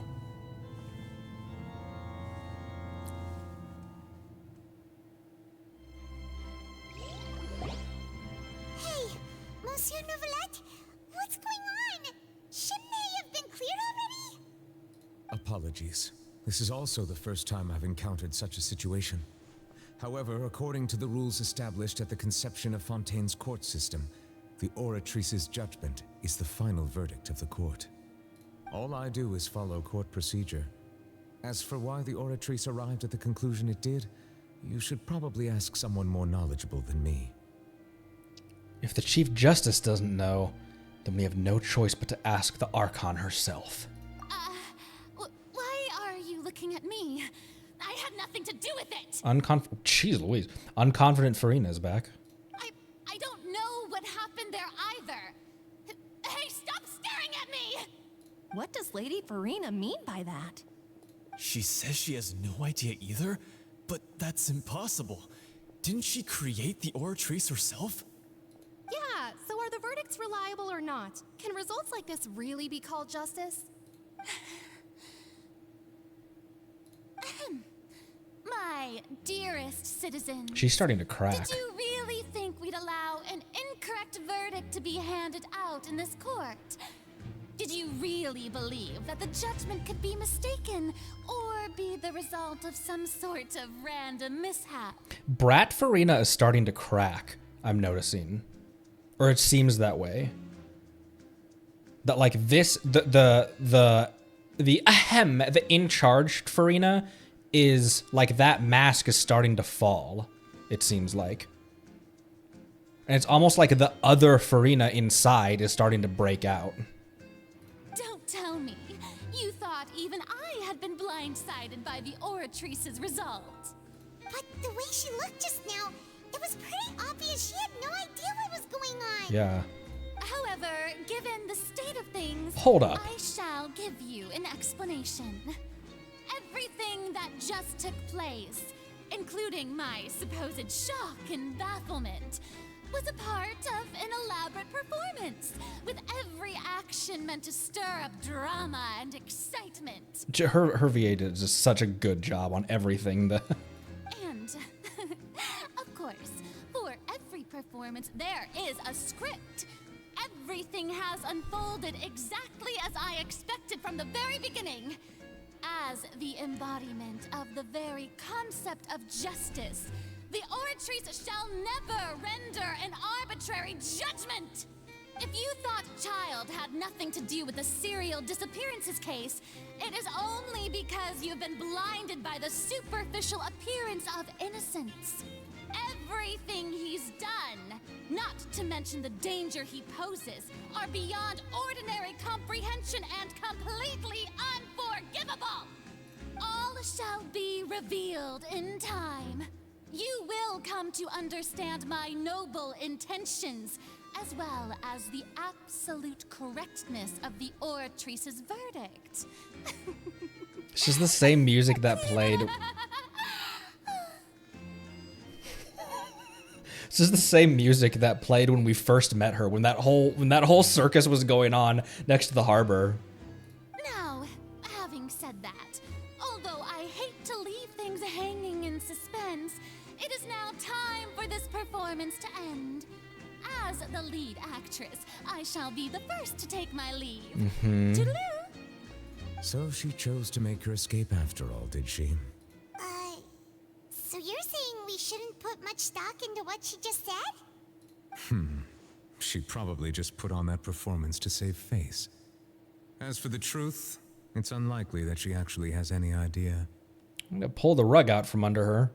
However, please be assured that I will continue to investigate this case in a personal capacity. Just as I promised, if the judgment has been incorrect, we will do our utmost to clear his name. I trust him. All right.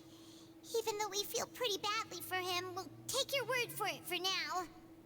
After all, he's done plenty of bad stuff, so he should have known he'd go to prison someday, right? Yeah, but not for the charges of... What are you looking at? What are you looking at, Neuvillette? It's just the number 4 Harbinger in front of you.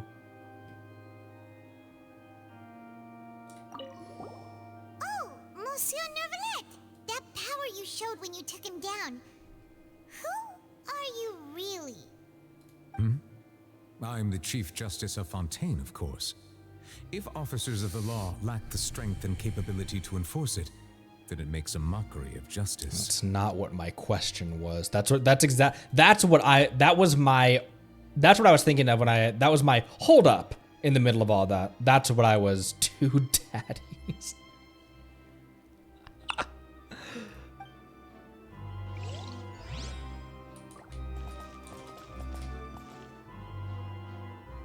Wait, is Arla also kind of short, or is Neuvillette is also just a giga chad of a? He's also super freaking tall.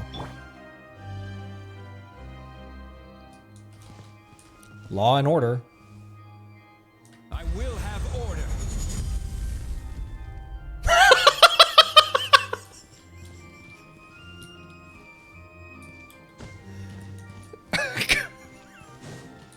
The burst was ready. I had to do it. I had to. Please, you must understand. I had no choice. I had to do it. Crumble. Oh, did that just... Are you not allowed to place a construct on this? You can't place a construct on the Oratrice.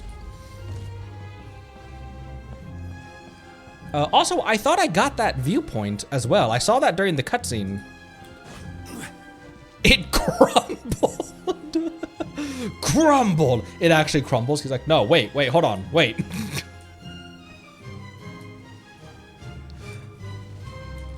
How do I get this viewpoint?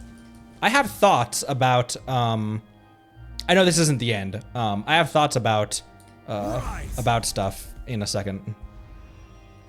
I want to get this viewpoint. Want me to come along? I'll just Kazu hop up there.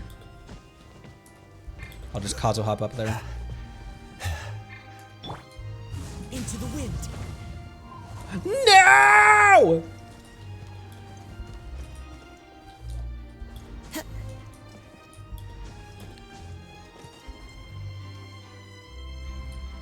The wind knows me. Excuse me. Oh, there's stairs.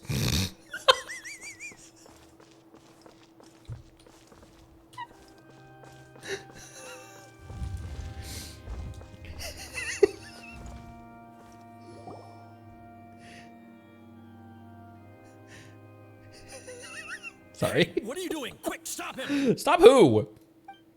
For what? Traveler! Hey! Oh, him. Traveler! I thought they were talking about me. Marcel, what are you doing over here? Stop resisting arrest. Cease, or we'll add another charge to the list. No, wait. I just want to ask the Traveler something. I'm not looking to run away. Please, just let me ask this one small thing. Go on. Thank you. I was being led away when I finally realized something. Where did you first hear the name Vacher? I erased all records of that name. So, unless... Are you still trying to prove your innocence? Give it up. You've already been convicted. Yeah, I met her. Really? You did? You're sure? You met her? But how could that be? How did you manage to do it? It was in the Fountain of Lucerne. Fountain of Lucerne. Something to do with my sensitivity to the hydro element. The Fountain of Lucerne? Then she's been so close to me all along. Crazy eyes, crazy eyes. I just never... Please give me a chance to talk to her again. No! Just let the Traveler take me to the fountain to see her one last time. This is the last request I'll ever make in my life. You can do whatever you want to me afterwards. I don't care. What? Give an inch and you want to take a mile? Do you think serial killers get to make requests like that? Paimon agrees. Why should we give him what he wants when he's only done a ton of super terrible things? This request, is it worth as much to you as your life? Of course! Wait, no. It's worth even more than my life. Humans. Will they betray the instinct to live just to satisfy spiritual needs? Goes along with what I was assuming earlier.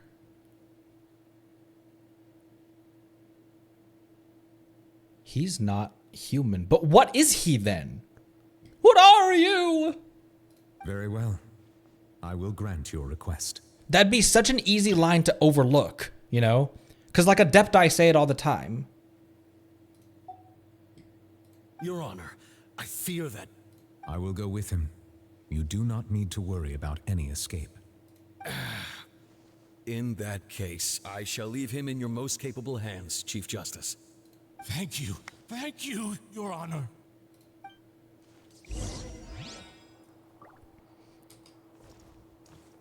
Weird. He is not a crab!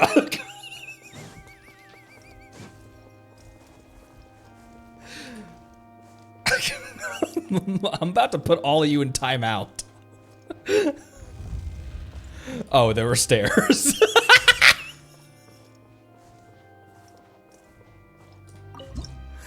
You're gonna need to see... Who said that?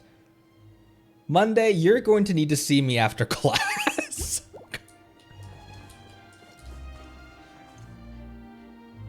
Oh my gosh, the lighting in this place is amazing.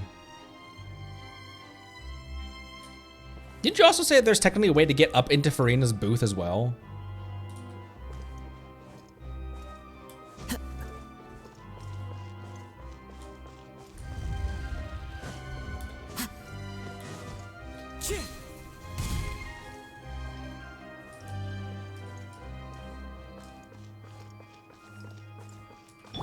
Don't mind me. It's fun to pull Arle out during the Fontaine Archon quests.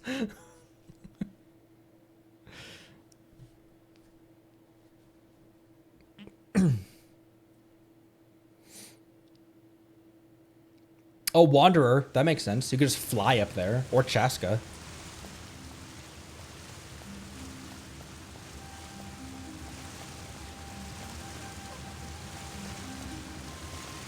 Did that dog just arf? Did this dog just arf?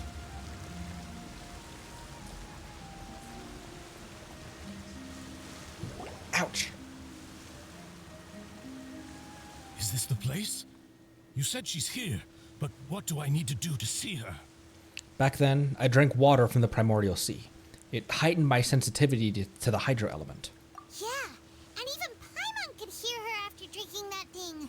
Didn't you just drink a lot of it on the stage as well? Oh, in that case... Hey, just OD'd in front of everyone. This is why you search people before they go on the stand. Vacher. Yes, that's it. So you heard it too. Vignier, it's me. It's me, Vacher. Vacher. Vacher. Now tell her about the horrible things you did to... I'm here. I'm here. Where are you, Vignier? I'm coming for you. I'm finally here for you. Hey, wait! Be careful! Hey, wait! Vignier, is that you? It's me, Vacher. Vignier. Vacher. Why did you come? Didn't I say? You don't need to look for me. You look a lot older than I remember. Roasted. How long has it been? It's been more than 20 years. I've suffered for over 20 years since the day you left. All this time, only the thought of bringing you back has kept me alive. Nothing else mattered to me. Including the blood of innocent people. I must be dreaming. Who would have thought I'd get the chance to tell you all of my feelings like this? Vignier, you are my everything. I really don't know how I could live without you. But Vacher, if you ask me, this world would be better off without you. What are you saying? If not for you, I would have finished my law degree and probably become a top-tier attorney one day. If not for you, I would have continued to pursue my love of the arts, and my works would have been displayed in the Palais Mermonia itself. If not for you, I would at least have been able to take care of my mother. And she would not have grown old and died alone, with nothing but the tears on her cheeks. It's all because of your selfishness, Vacher. It's all because of you. Damn. Almost don't even need to throw him in prison at this point. Fate worse than death, knowing that. Wait, you are not Vignier. Who are you? You're right. I am not Vignier. I am the sacrifices. Every woman who died by your hand. As our bodies dissolved, our consciousnesses flowed back to the Primordial Sea. Oh, yeah, they wouldn't just go nowhere. Our thoughts circulated endlessly within the Primordial Sea, and we were no longer individuals, but we became one, just as streams of water come together in the sea. I'm Cressy. I'm Lemonie. I'm Azine.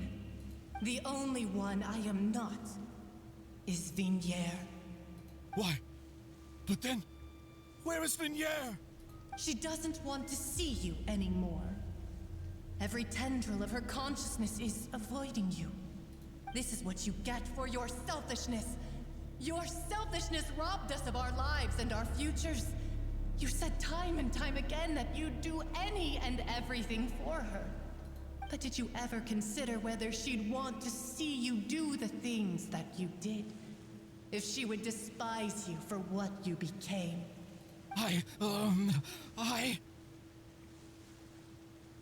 You are a liar, a heartless murderer, and a cowardly narcissist. The only thing you are not is Vignier's beloved. Damn! From the moment your first victim died and her consciousness merged with Vignier's, she has had nothing but pure hatred for you. Looks like I didn't meet Vignier back then either. They must have wanted me to lure Marcel back here from the very beginning. No, Vignier. She can't hate me. Let me see her, please. Have mercy. You still don't understand. When I said don't look for me, that came from the real Vignier. Oh, damn. She really doesn't want to see you anymore. That was like the last thing she said as well. Like, that's all she said. If everything else was the rest of the victim speaking, the only thing that the real one said was don't look for me.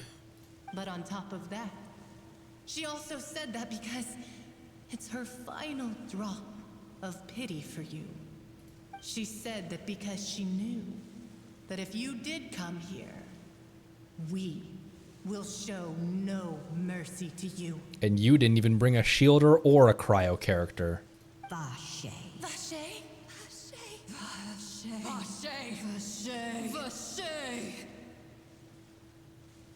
Drown.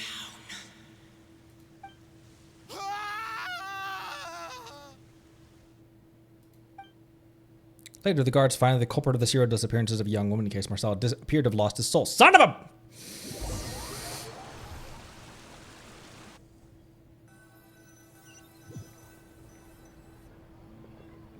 brain melted. However, the final report of the doctor states that he died of massive fright. He died of massive fright? He just gave himself a heart attack? Finally, we have some time to do shopping.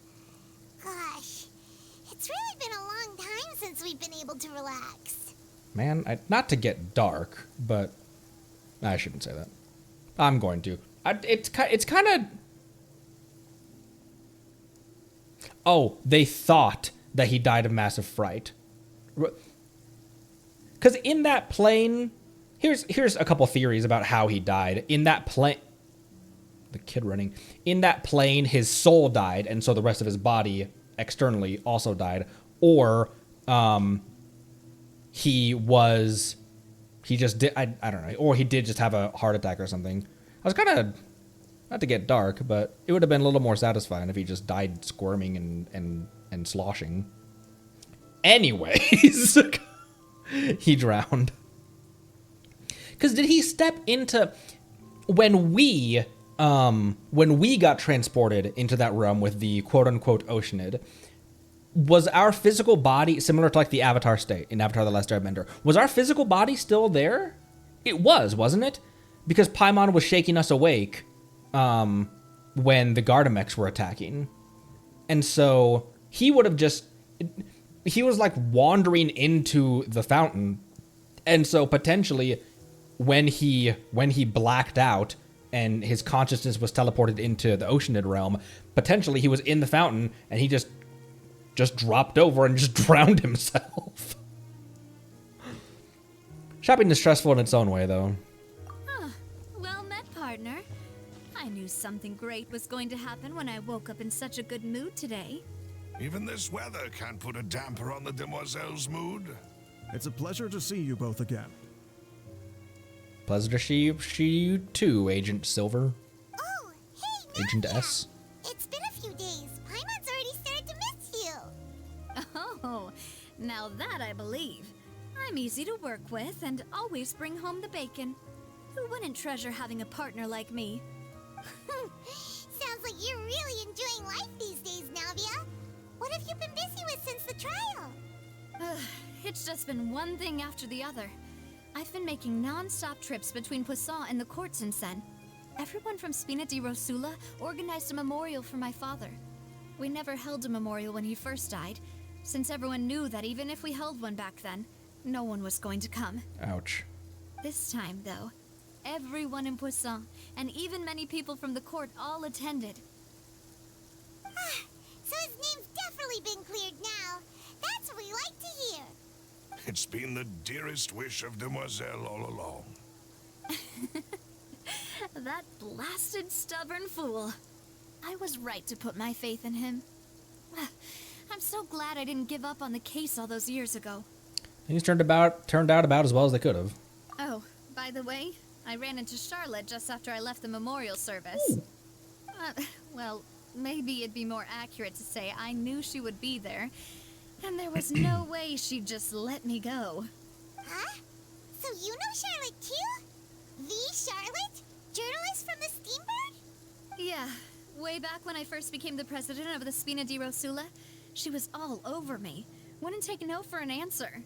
I believe the story was called The True Heart of Darkness, Secret Tales of the Yellow Rose. To be fair, though, it was a really flattering feature. So, we've been on pretty good terms ever since. She was trying to lean on our friendship to get me to do an exclusive piece on the serial disappearances case. Oh yeah, she told us about that. She's always been super interested in that case, so now her wishes finally come true too.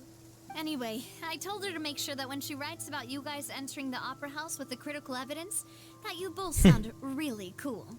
Now that's another thing to look forward to. We trust Charlotte's skills with a pen for sure. Oh, and in other news, I also took Clarande out for a meal. Oh. Oh, are you two on better terms now?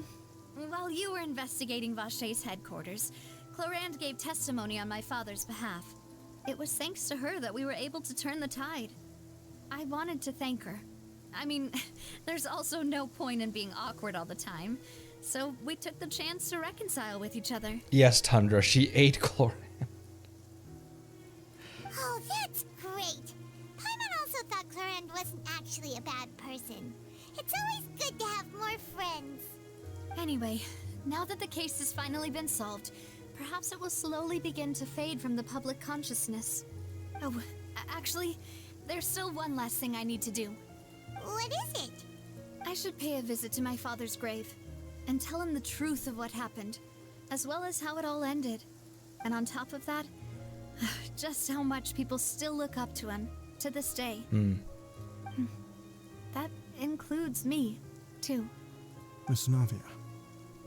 Indeed. Can I come too? We want to go too! We also think Callus is a really admirable person. Sure thing. I'd like you two to share the moment with me. After all, without you, there might not have been such a positive ending. And in that case, everyone, let's be off. Considering the recent weather, we'll be lucky if we can reach Poisson before dark. Yeah, the weather. Odd how it's raining after a major thing happened.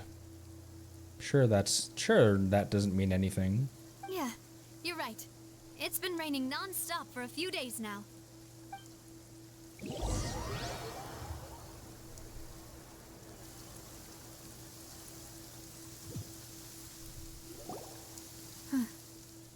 This is where my father's grave is.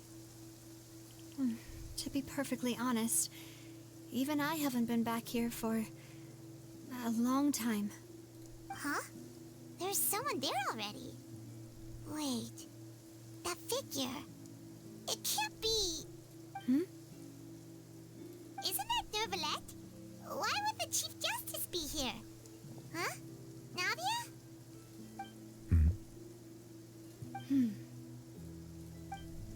My apologies. I should have asked before coming to pay my respects. Don't say that. Sorry about that. Oh, I was trying to say there's no need for you to apologize. I wanted to show my father how much I've grown, but still, I doubt I've grown to the point that even the Chief Justice would feel compelled to apologize to me over and over. In that case, I will stop apologizing for now. You really could use some pointers on understanding human emotions, Monsieur Neuvillette. Oh, does even she know that he's not human? If he's not human? What are you? In any case, why did you come to Poisson? Well, okay. Ever since that day, I've been turning a question over and over in my head. Just what is justice anyway? Oof, to hear that from him. I looked at his eyes to see if like, are you Conrian? No, he's not.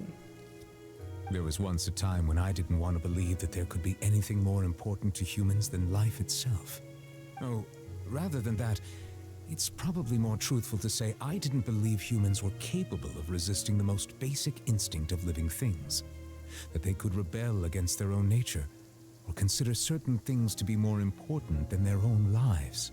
Which is also why I didn't stop your father from beginning that fateful duel.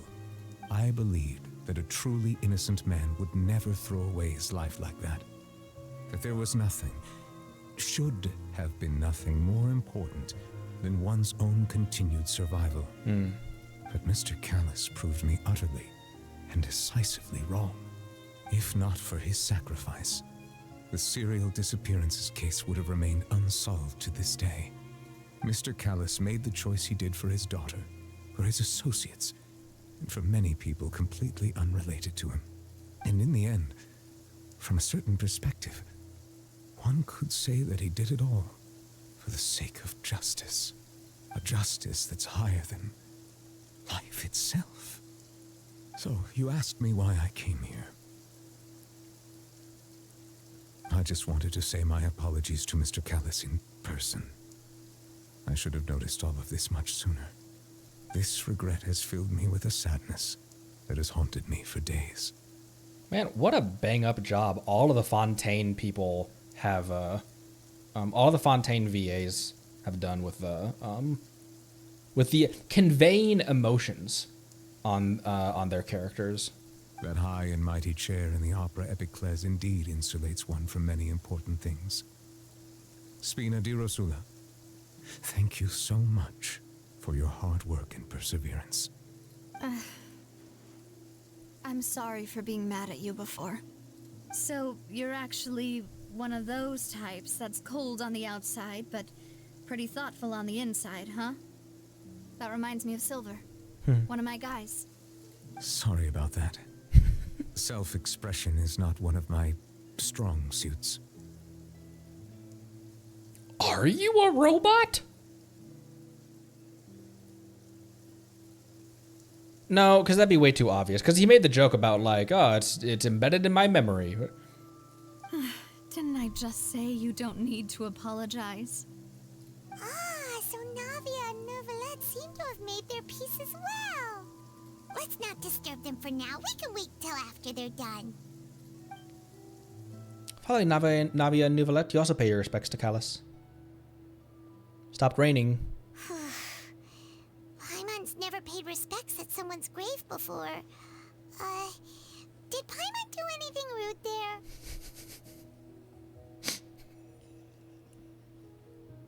You're usually not supposed to fly around someone's grave. Huh? Oh, Paimon didn't know that was a thing.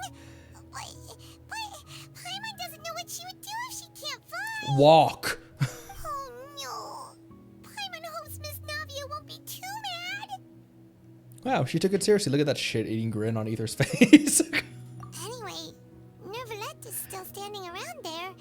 It's not often that we can catch him alone like this, so why don't we go talk to him for a bit? If we can't talk to Lady Farina, we can at least talk to him, right?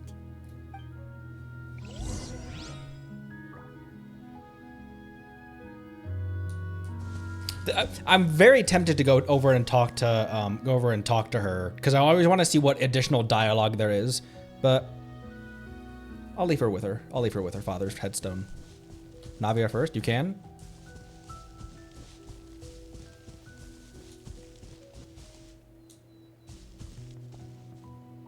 Hi, I'm the number 4 Fatui Harbinger. Paimon's really Whoa, sorry, jeez. Navia, but Paimon did something pretty disrespectful just now. Okay, this is something I'm gonna put. It's probably not gonna make any difference because it's always been doing this. But something I'm gonna put in the next patch survey as well is very occasionally the mouse sensitivity just goes crazy for no reason whatsoever. What are you saying, Paimon? I don't think I get it. Well, aren't you not supposed to fly around someone's grave? Huh? Who told you that? Hey, traveler! Why did you mess with Paimon again? Mess with you? I didn't mess with you. What a serious allegation. Let's see what the Oratrice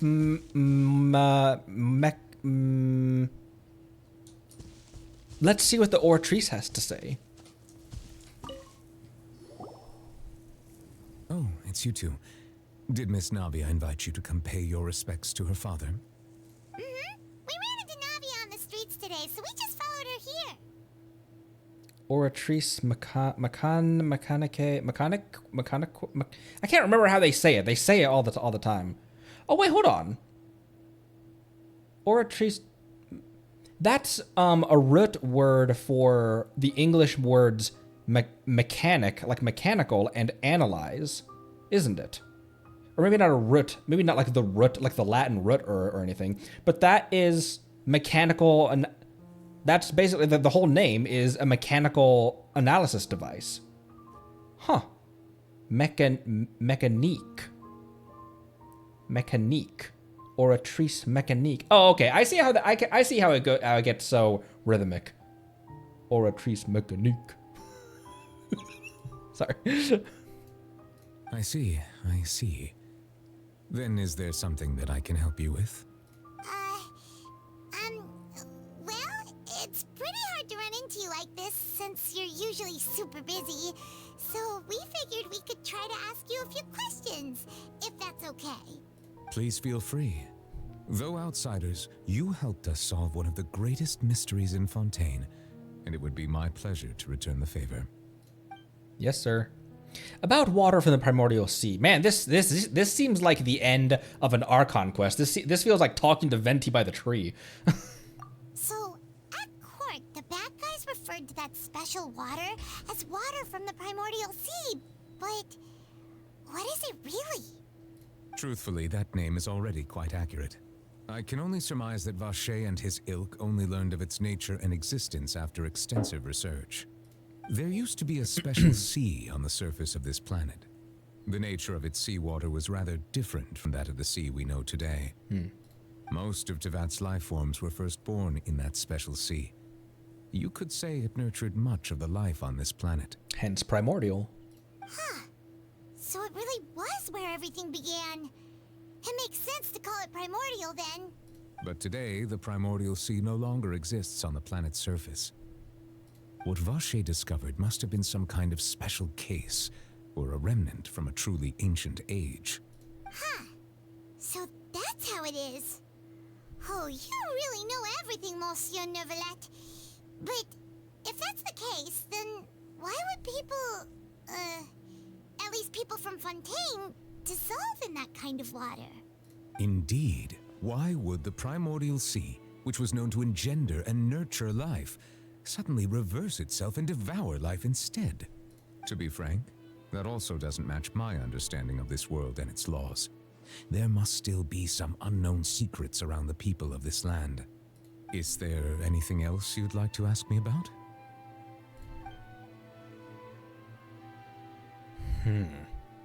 Weird. About the prophecy that has been circulating around Fontaine. That the sea levels will rise and everyone will be dissolved in water, leaving Farina crying alone on her throne, but the sins of the people will be finally washed away for good. Which was hinted at in her teaser? Like that was illustrated in her teaser, was it? Does that appropriately summarize the version you've heard? That's right! It was Linny that told us back then. And that about covers all the main points. Yes, up to the present, I think we reached a point where we have no choice but to confront this prophecy directly. Bro, this is Act 2 of 5! Rumors have it that this prophecy is rooted in the last words the former Hydro Archon left to the world before she passed away. A prophecy? Of the former Hydro Archon? Wow. This is the first time that we've ever heard of it. Two parts of the prophecy have already proven correct. The rising sea levels and the ability of the people of Fontaine to be dissolved. We should be more vigilant and stay on the watch for further signs. Speaking of the prophecy, Farina has also always taken it quite seriously. Indeed, she has been collecting information and intelligence from across Tevat for this purpose. If the rumors were true, then perhaps this prophecy is the conundrum left to Farina by her predecessor. But with Farina being the way she is, can we really trust her to solve it?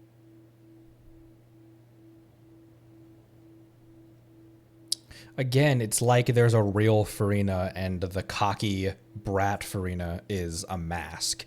It's like it's an act.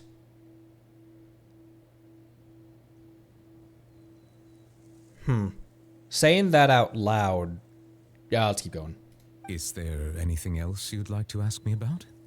I also found it interesting that really it was only Zhongli, it was really only the Liyue quests that didn't really hint at the previous Archon, the previous Geo Archon wasn't really discussed.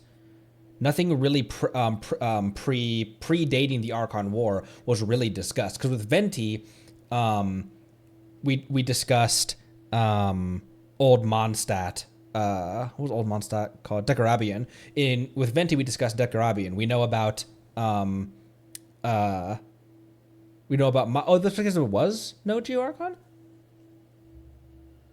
He was the first Geo Archon, but Venti was Venti the first?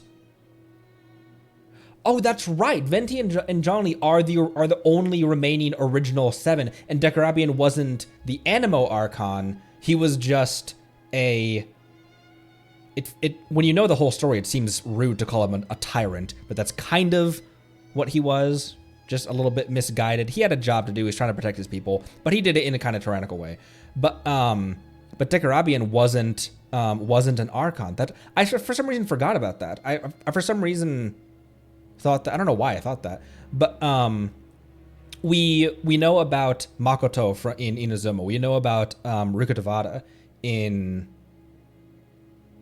Sumeru, and so it's interesting now we're already starting to talk about the previous Hydro Archon and what her role in all of this was, and because Nahida is the youngest of the Archons at 500, because she came around during the Cataclysm, right when Rukutavada planted that seed of Irminsul, that stem.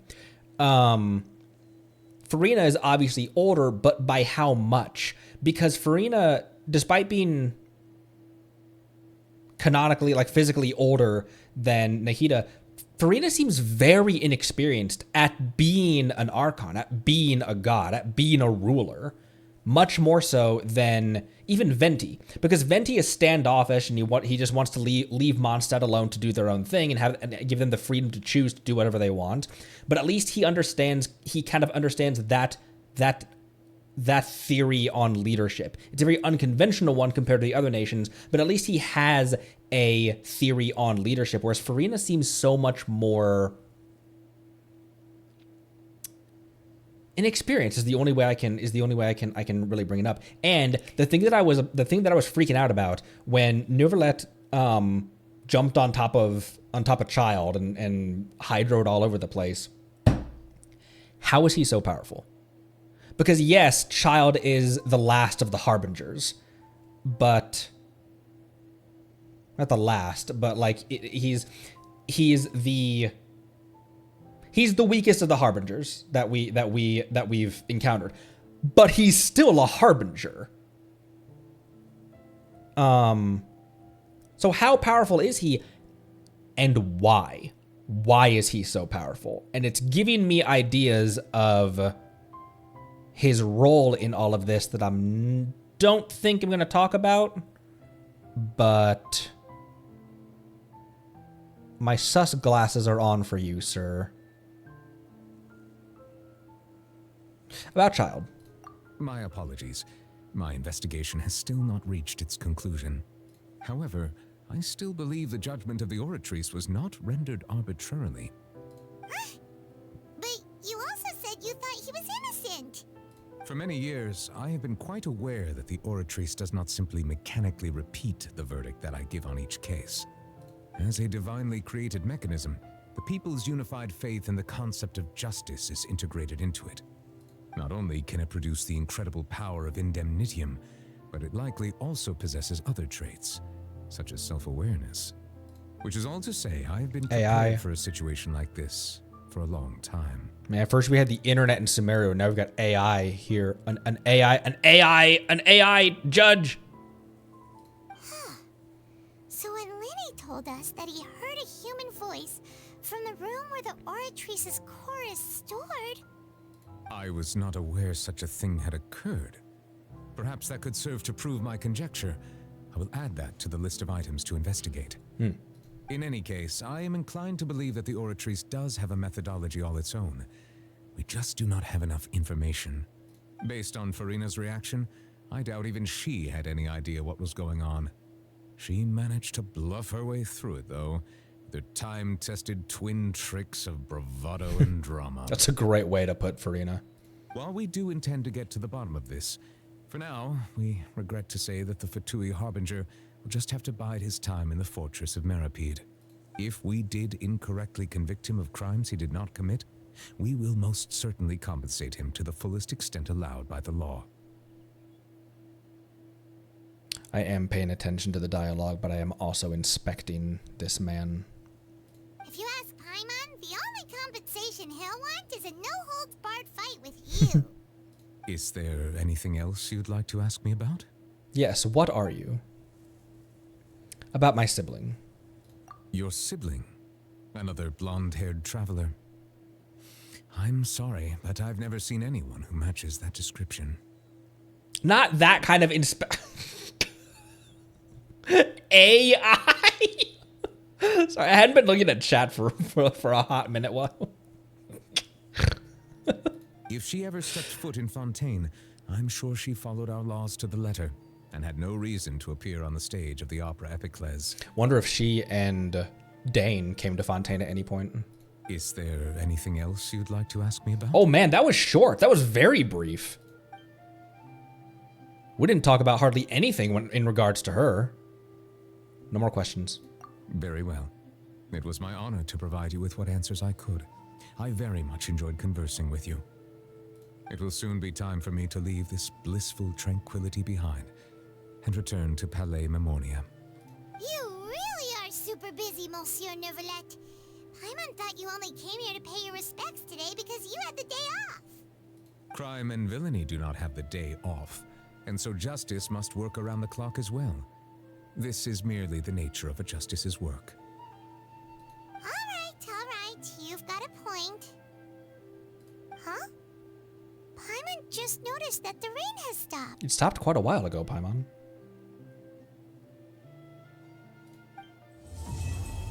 Act 2 complete. You know, we've been walking around for a while now. Why don't we go back to the Spina di Rosula base in the court of Fontaine and have a rest? Navia said something about having a place ready for us there, didn't she? Come on, let's go! Well, I kind of thought this would be interactable. At least, at the very least, like the name would be interactable or something.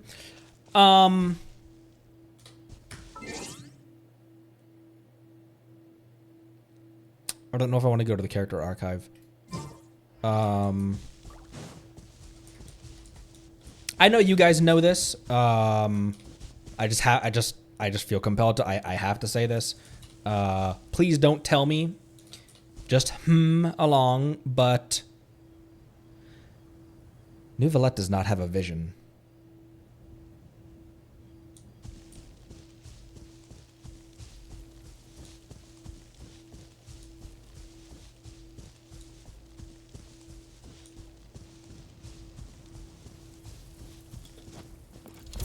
Oh my fucking god! Did not see these guys.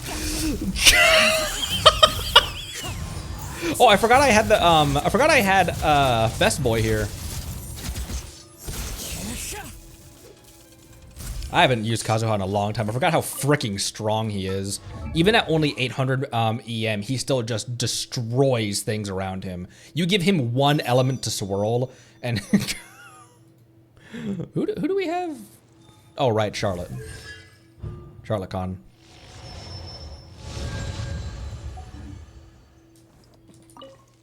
Need those meshing gears. I think the next place we're going to head. I don't think we're gonna go immediately into Act 3. I think I want to head down here next. We're not gonna do that today, but I think I want to head down here next so I can unlock the stuff for the things. What am I saying? These, because I can't farm these yet. Petrichor. And I can hop into people's domains and stuff. Jester let me hop in because there's one of those enemies by the boss, by Arle's boss, which we have fought before. But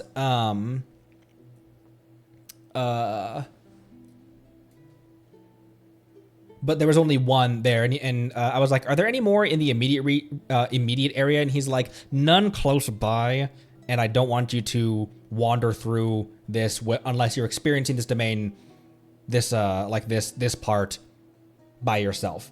And I was like, "Okay, thank you, I appreciate that," because otherwise I would have just like wandered around all over the place down there. And he was like, "There's one right next to the boss, which you've already seen the boss arena, but other than that, probably should avoid farming any more of these." Which I deeply appreciate. Thank you, Jester. Thanks, homie. Seems like everyone's saying go to the fountain and turn off music and sound effects as well.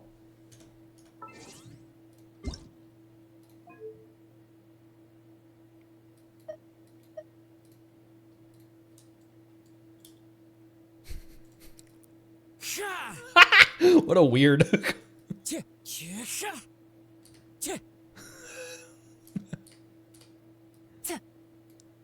ASMR time. Go under the fountain?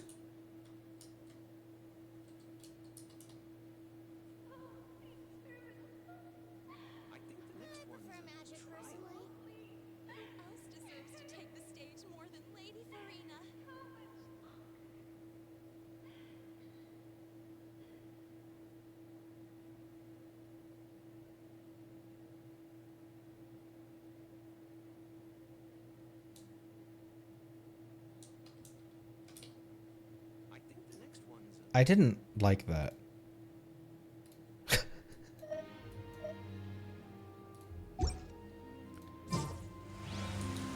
That was creepy as shit.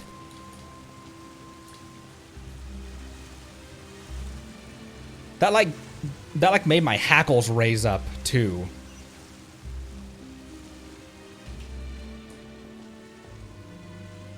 Ugh.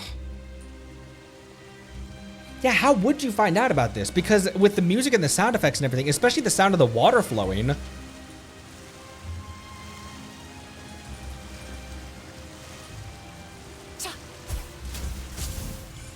I'm not AR-60 yet. I'm not even AR-57 yet. It takes some time to, which you guys told me a long time ago, but it takes some time to chug through the adventure ranks after 55. I want to put Lynette back in.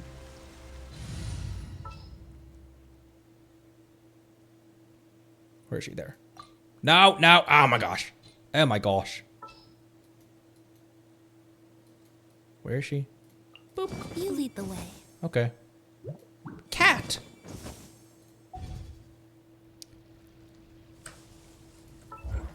Oh boy. Got a fate. Un. Boop. We're back up to like 41 pity as well, so I would love to be able to pull on both of them, but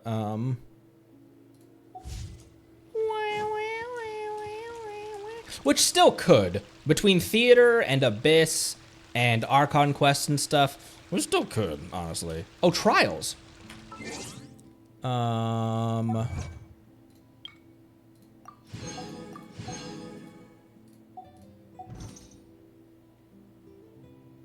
Events.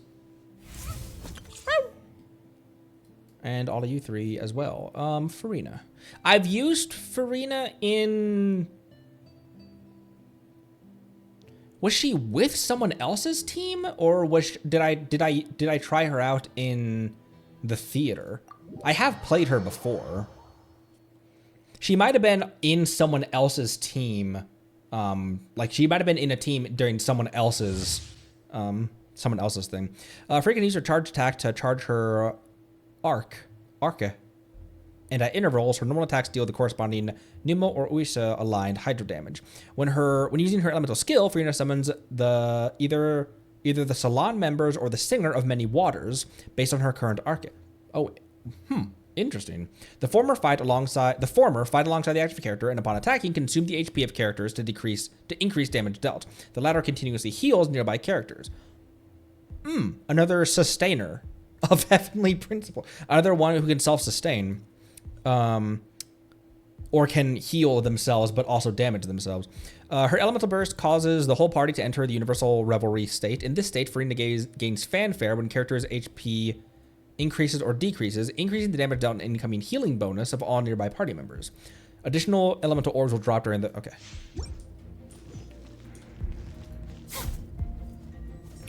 Whoa, look at that sword.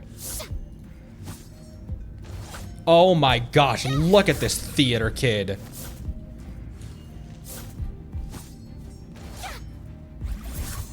She sits on a bubble. Oh wow, that's her charge attack.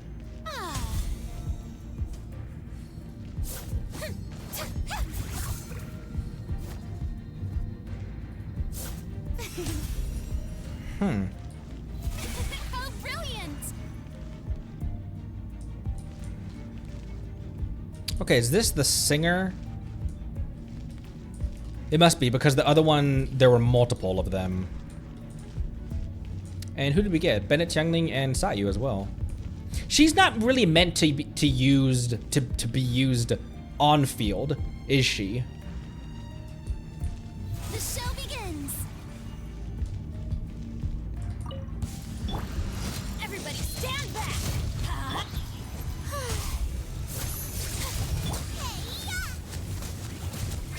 Ow. My face hole. Okay, so there's the other guys. How dare you? Look at them wander around. Holy crap, they do a lot of damage. Now that's a lot of damage. Teamwork is dreamwork. You're toast.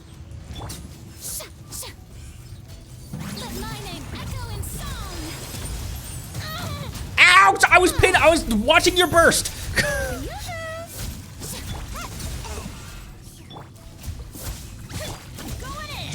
Are you? Whoa!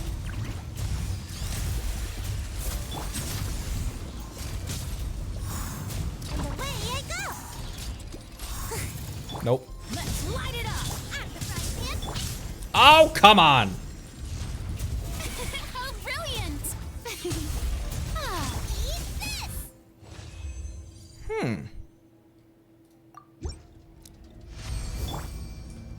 Interesting.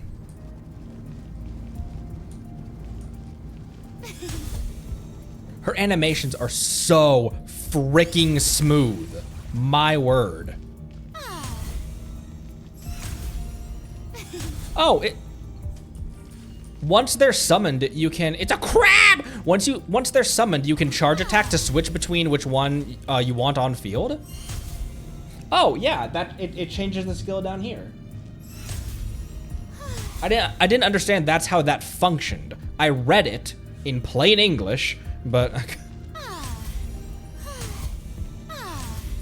huh.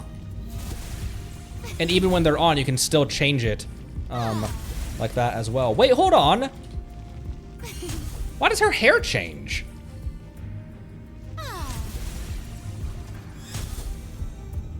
Her whole outfit changes. Look, this one's white. And this one's black or dark blue, navy. 'Cause it's cool.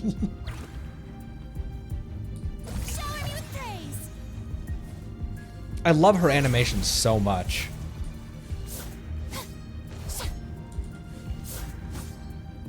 Especially that one. She's so fucking dramatic.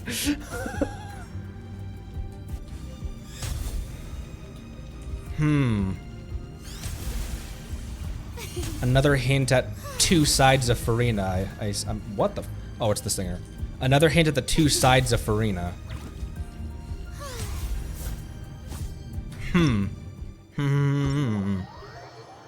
The weapon is amazing. It looks so cool.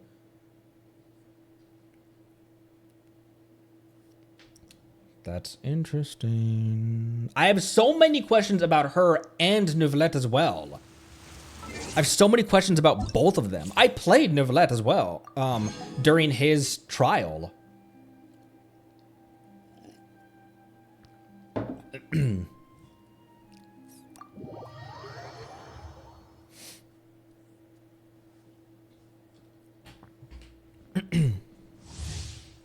Raises normal attacks and charge attacks all deal cryo damage. His elemental skill enhances his normal attacks and also causes him to lose HP at the same time. Even when Rizley's HP is relatively low, his charge attacks will be enhanced and will regain HP after hitting opponents with them. His elemental burst will deal continuous cryo damage to opponents and deal always aligned cryo damage at the end. Will it now? Oh my gosh, you psychopath! He just punches them! Oh my gosh, dude. I played him in that event where we played Beto baseball. Where literally all that entire event was Risley soccer. Risley football. And everyone keeps saying, is he though? Okay, he is, never mind.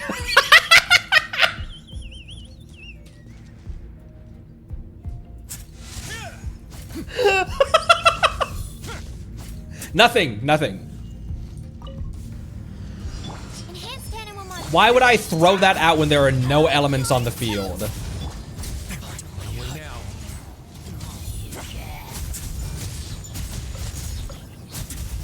That, oh my gosh, that's so much fun, just punching them. Hazo was really fun to play as well because he just punches the enemies. I'm going in. Let's light it up. Yeah, stand clear. Stay cool. Wow! I'm pretty sure some of that burst was blocked as well by the Ruin Guard. Animal hypostasis and your teamwork is dreamwork. Have a safe trip. Have a safe trip. He's got a really good voice too.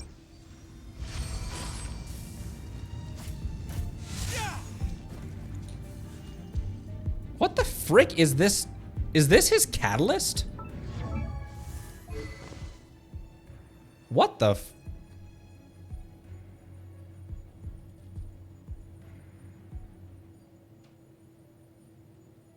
What a weird catalyst.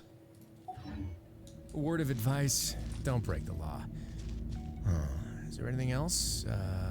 Yeah, seriously, don't break the law. I like his voice too.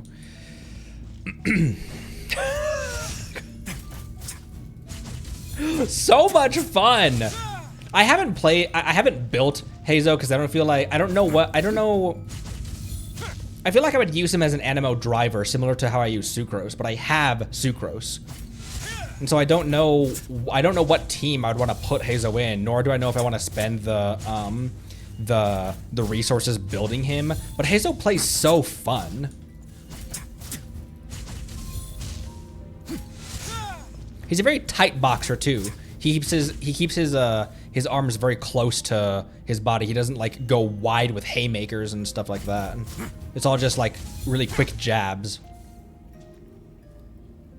Just that tie. This was the style back when I was in high school. Was the partially open shirt and then the loose tie. That was like the punk rock style. Let's begin. He's got a wolf. Of the north.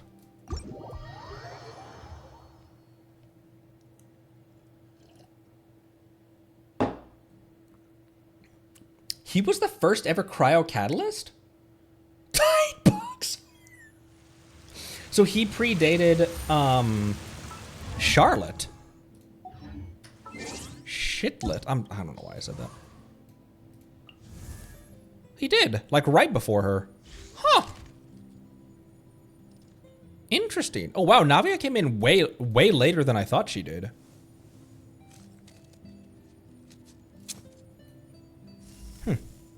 And Lynette, you got through adventure rank originally. So she was Fontaine's Kachina, wasn't she? That sounds horrible. She was Fontaine's free character, right? Because when 5.0 released, we got a free character, which was Kachina. Was that the same with everyone? Because you get a free Barb at a certain adventure rank. You get a free what's her nuts, Xiangling at a certain point, at a certain adventure rank. Interesting. And Kale as well. But Kale wasn't free from adventure rank. Wasn't Kale an Abyss reward?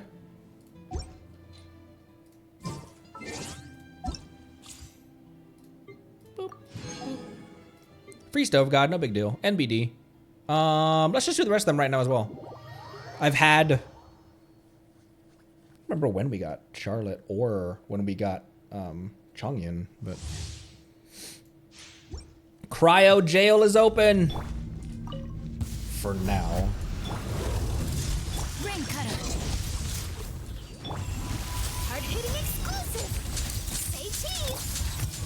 Going under. Getting here. Tap head.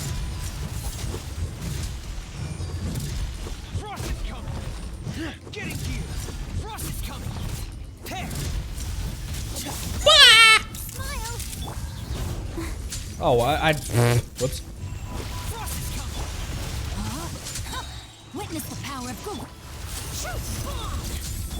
Why did she said shark bomb?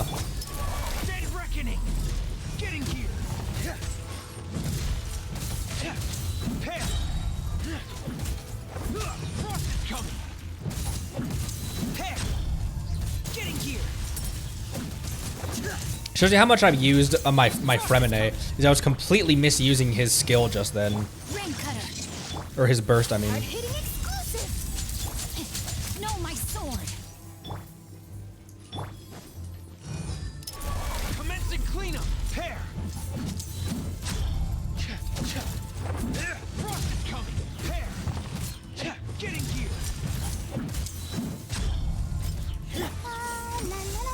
Only 4-star with the animation. Hold that pose.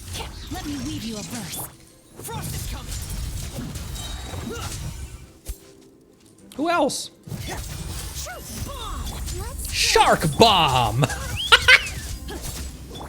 Dead reckoning. Frost is coming. Getting gear. Pair. Frost is coming.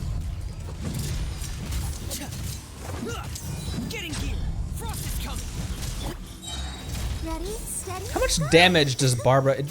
Barbara's damage doesn't do any damage, does it? The damage of damage is damage Barbara. What am I saying? Barbara's burst doesn't do damage, does it? Isn't it just a heal? Because Jean's burst does damage and swirls, and also heals. Does Barb's do any damage, or is it just a heal? Oh, it just applies wet.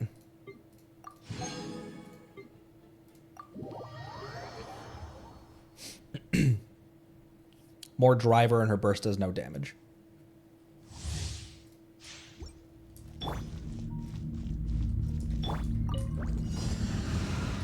Everybody stand back. No. Wrong person. Submit for judgment. Forth my blade. Let's light it up. Witness the power. Teamwork is dreamwork. Get them. Spirit blade.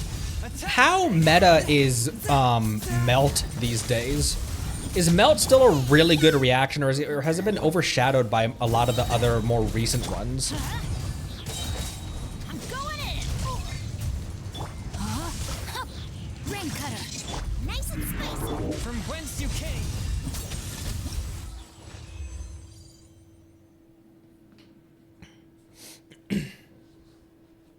Oh, it's still pretty good actually. Melt Movika. Ooh, okay.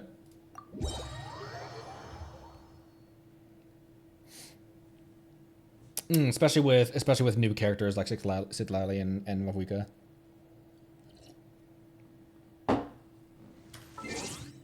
I never really played Melt. Whenever I used Cryo people, it was always in a freeze team early game.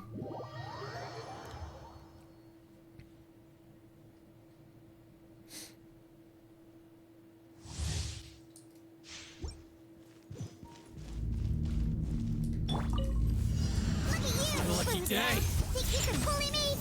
Oh, it's real. I didn't even pull out. I didn't even pull Mika's abilities out. Let's see if I can do Mika's his entire demo without using him. So rude. As you wish, main form. Anyone use Mika? I'm sure he doesn't deserve the hate that he gets. Or maybe he does, I don't know. Here, I'll use him.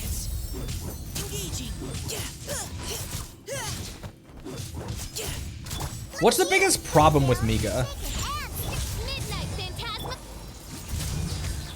Is it just like he doesn't have the because people said that one of the reasons that Hydro Traveler sucks is because his kit is centered around being a main on-field DPS, but he does not have the damage to back it up. Like he's like, I want to be a DPS. It's like, well, okay, then bring in some damage to the game. If you want to play with the big boys that way.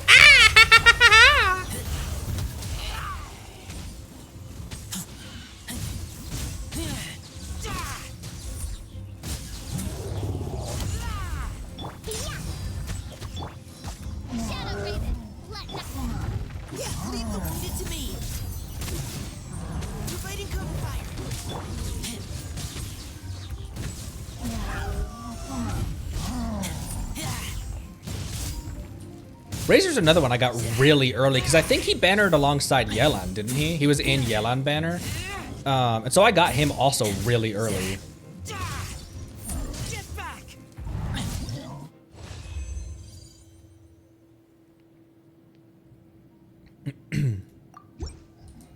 I've had Mika for a while. I tried using him in low level domains. I even tried using him in my wife's world because her account is world level 2 right now. And I just didn't care. I just didn't, frankly, it's not even a meta thing. It's just I don't really like his abilities that much. And it probably is just because like I have so many other good characters that I could use. But like I tried out his burst, his skill, his attacks and stuff. I'm just like, I'd much rather use Diona or Charlotte. Oh, I didn't mean to do that. Whoops. Bye.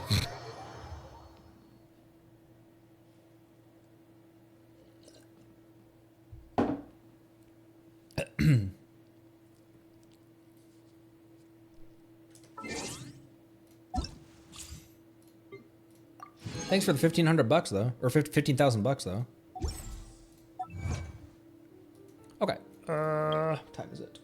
Cool. What shall we end with? What shall we do? A walk wood. What shall we do? Excuse me. What shall we do? You hear that freaking helicopter flying over my house right now? Who else? Oh, Mika.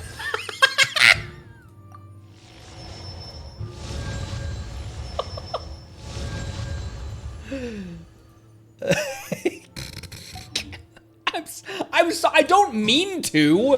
I'm not trying to just. Okay. Fischl was the one that I was. I created another universe. I know, and buddy. founded paradise. I know, buddy. For I know. Fischl, and the I princess- know. Shut the. Gonna get you up to 75. Cool. And then I'll start saving for whatever for Risley, assuming we can get him. Everything's pretty much okay actually.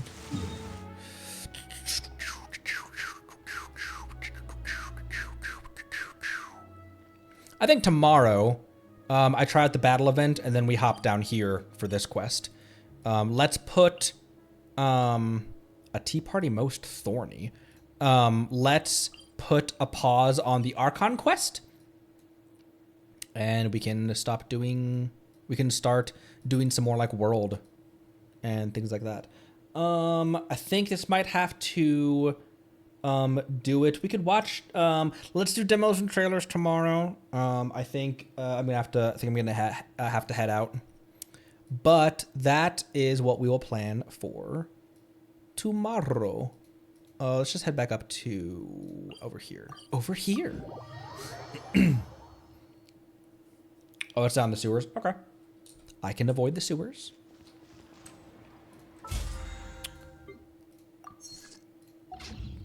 Boop. Let me show you my teapot, which I haven't in a really long time. I haven't done anything with it, but I have got some plans of what to do with it. Because I was bumping up against the load limit a lot. Like a lot. So we're still green, and I think what I'm gonna do is I'm gonna do what I did before and still try to have like 3 guest houses and the three. I was still gonna try to have 3 guest houses and the hot springs, but I'm just not going to have the garden because I had a big ass garden in here too with the pond and all of that. I think I'm gonna move the pond over to one of the other islands or something. So up here, main house, 3 guest houses, and the hot springs. Or I might do main house, guest houses, or something like that. Also, this corner is being turned into. I'm gonna make this like a training grounds, I guess, kinda. Oh, that's atrocious. I'd shoot. Oh, I know. I could put hedges around here. That's still not quite. I'll figure out what I'm doing with that. So that's the main island. This beach, also almost nothing going on here. Haven't touched the beach at all. I don't know what's going on here. I got the Dodoko chairs. Also don't know what's going on here, but the farms I am turning into farms. Boop.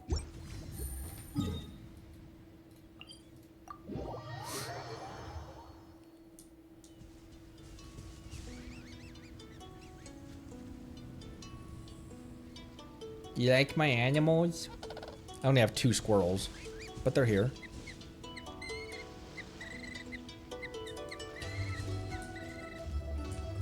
Also, I had remembered when I was farming rainbow roses, I did remember to use the seed dispensary, and so while I was farming them in the open world, I was able to grab enough that I could plant quite a few here as well.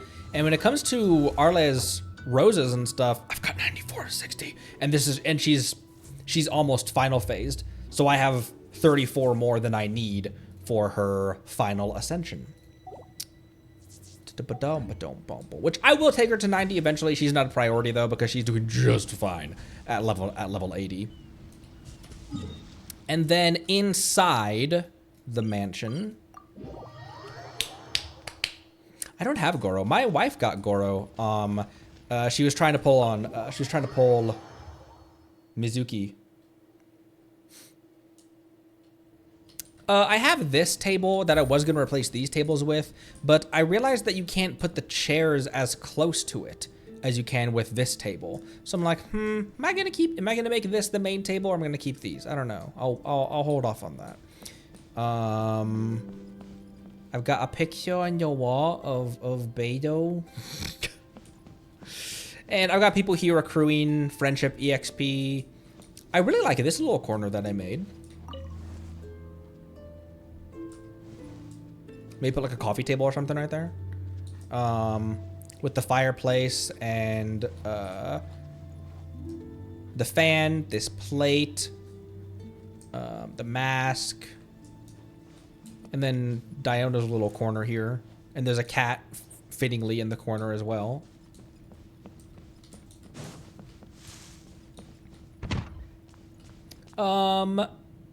The kitchen is still the same as well. When I first started building out this, I put A in here. I put A and Xiangling in here, just because I thought it was funny. And then I'm gonna kind of theme these 2 bedrooms. So this is gonna be the like Sumeru themed bedroom, like a forest bedroom. And this one, I don't know what I'm gonna do with this one yet, but yeah, making themed guest bedrooms. Take it, put. I've got a bar as well.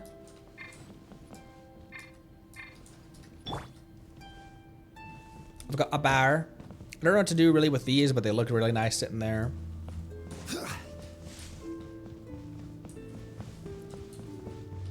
The office. Very heavily inspired by Jean's office.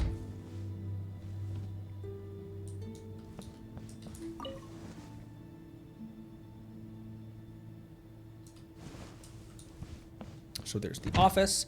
And then I've got more characters accruing some EXP up here, or some friendship XP up here. I did have Toma here, and so I had red people here and purple people here, or like purple blue. I had them color coordinated. Didn't even mean to either. And then the bedroom, very nice, cozy. And I have Ayaka's hair clip and Hutao's plum branch as well here. So cute. I was genuinely not even thinking about the fact that like they're not going to kill off a playable character in a limited event. They're not going to kill off they're not going to have a major death in a limited event. That would make zero sense whatsoever. I was thinking about it from the perspective of they're not going to kill off one of their cash cows. Hu Tao makes them a lot of money. Hu Tao's not as big of a money printer as like Raiden Shogun is. But a lot of people pull on Hu Tao banner. They're not going to get rid of Hu Tao banner. But I still, like, bro, I'm a crybaby, man. I cry at all sorts of games and TV shows and stuff. That, like, you heard. If you haven't seen that episode, it's worth a watch. I fucking cried. Look at Zhongli's shadow warbling on the stairs. Okay.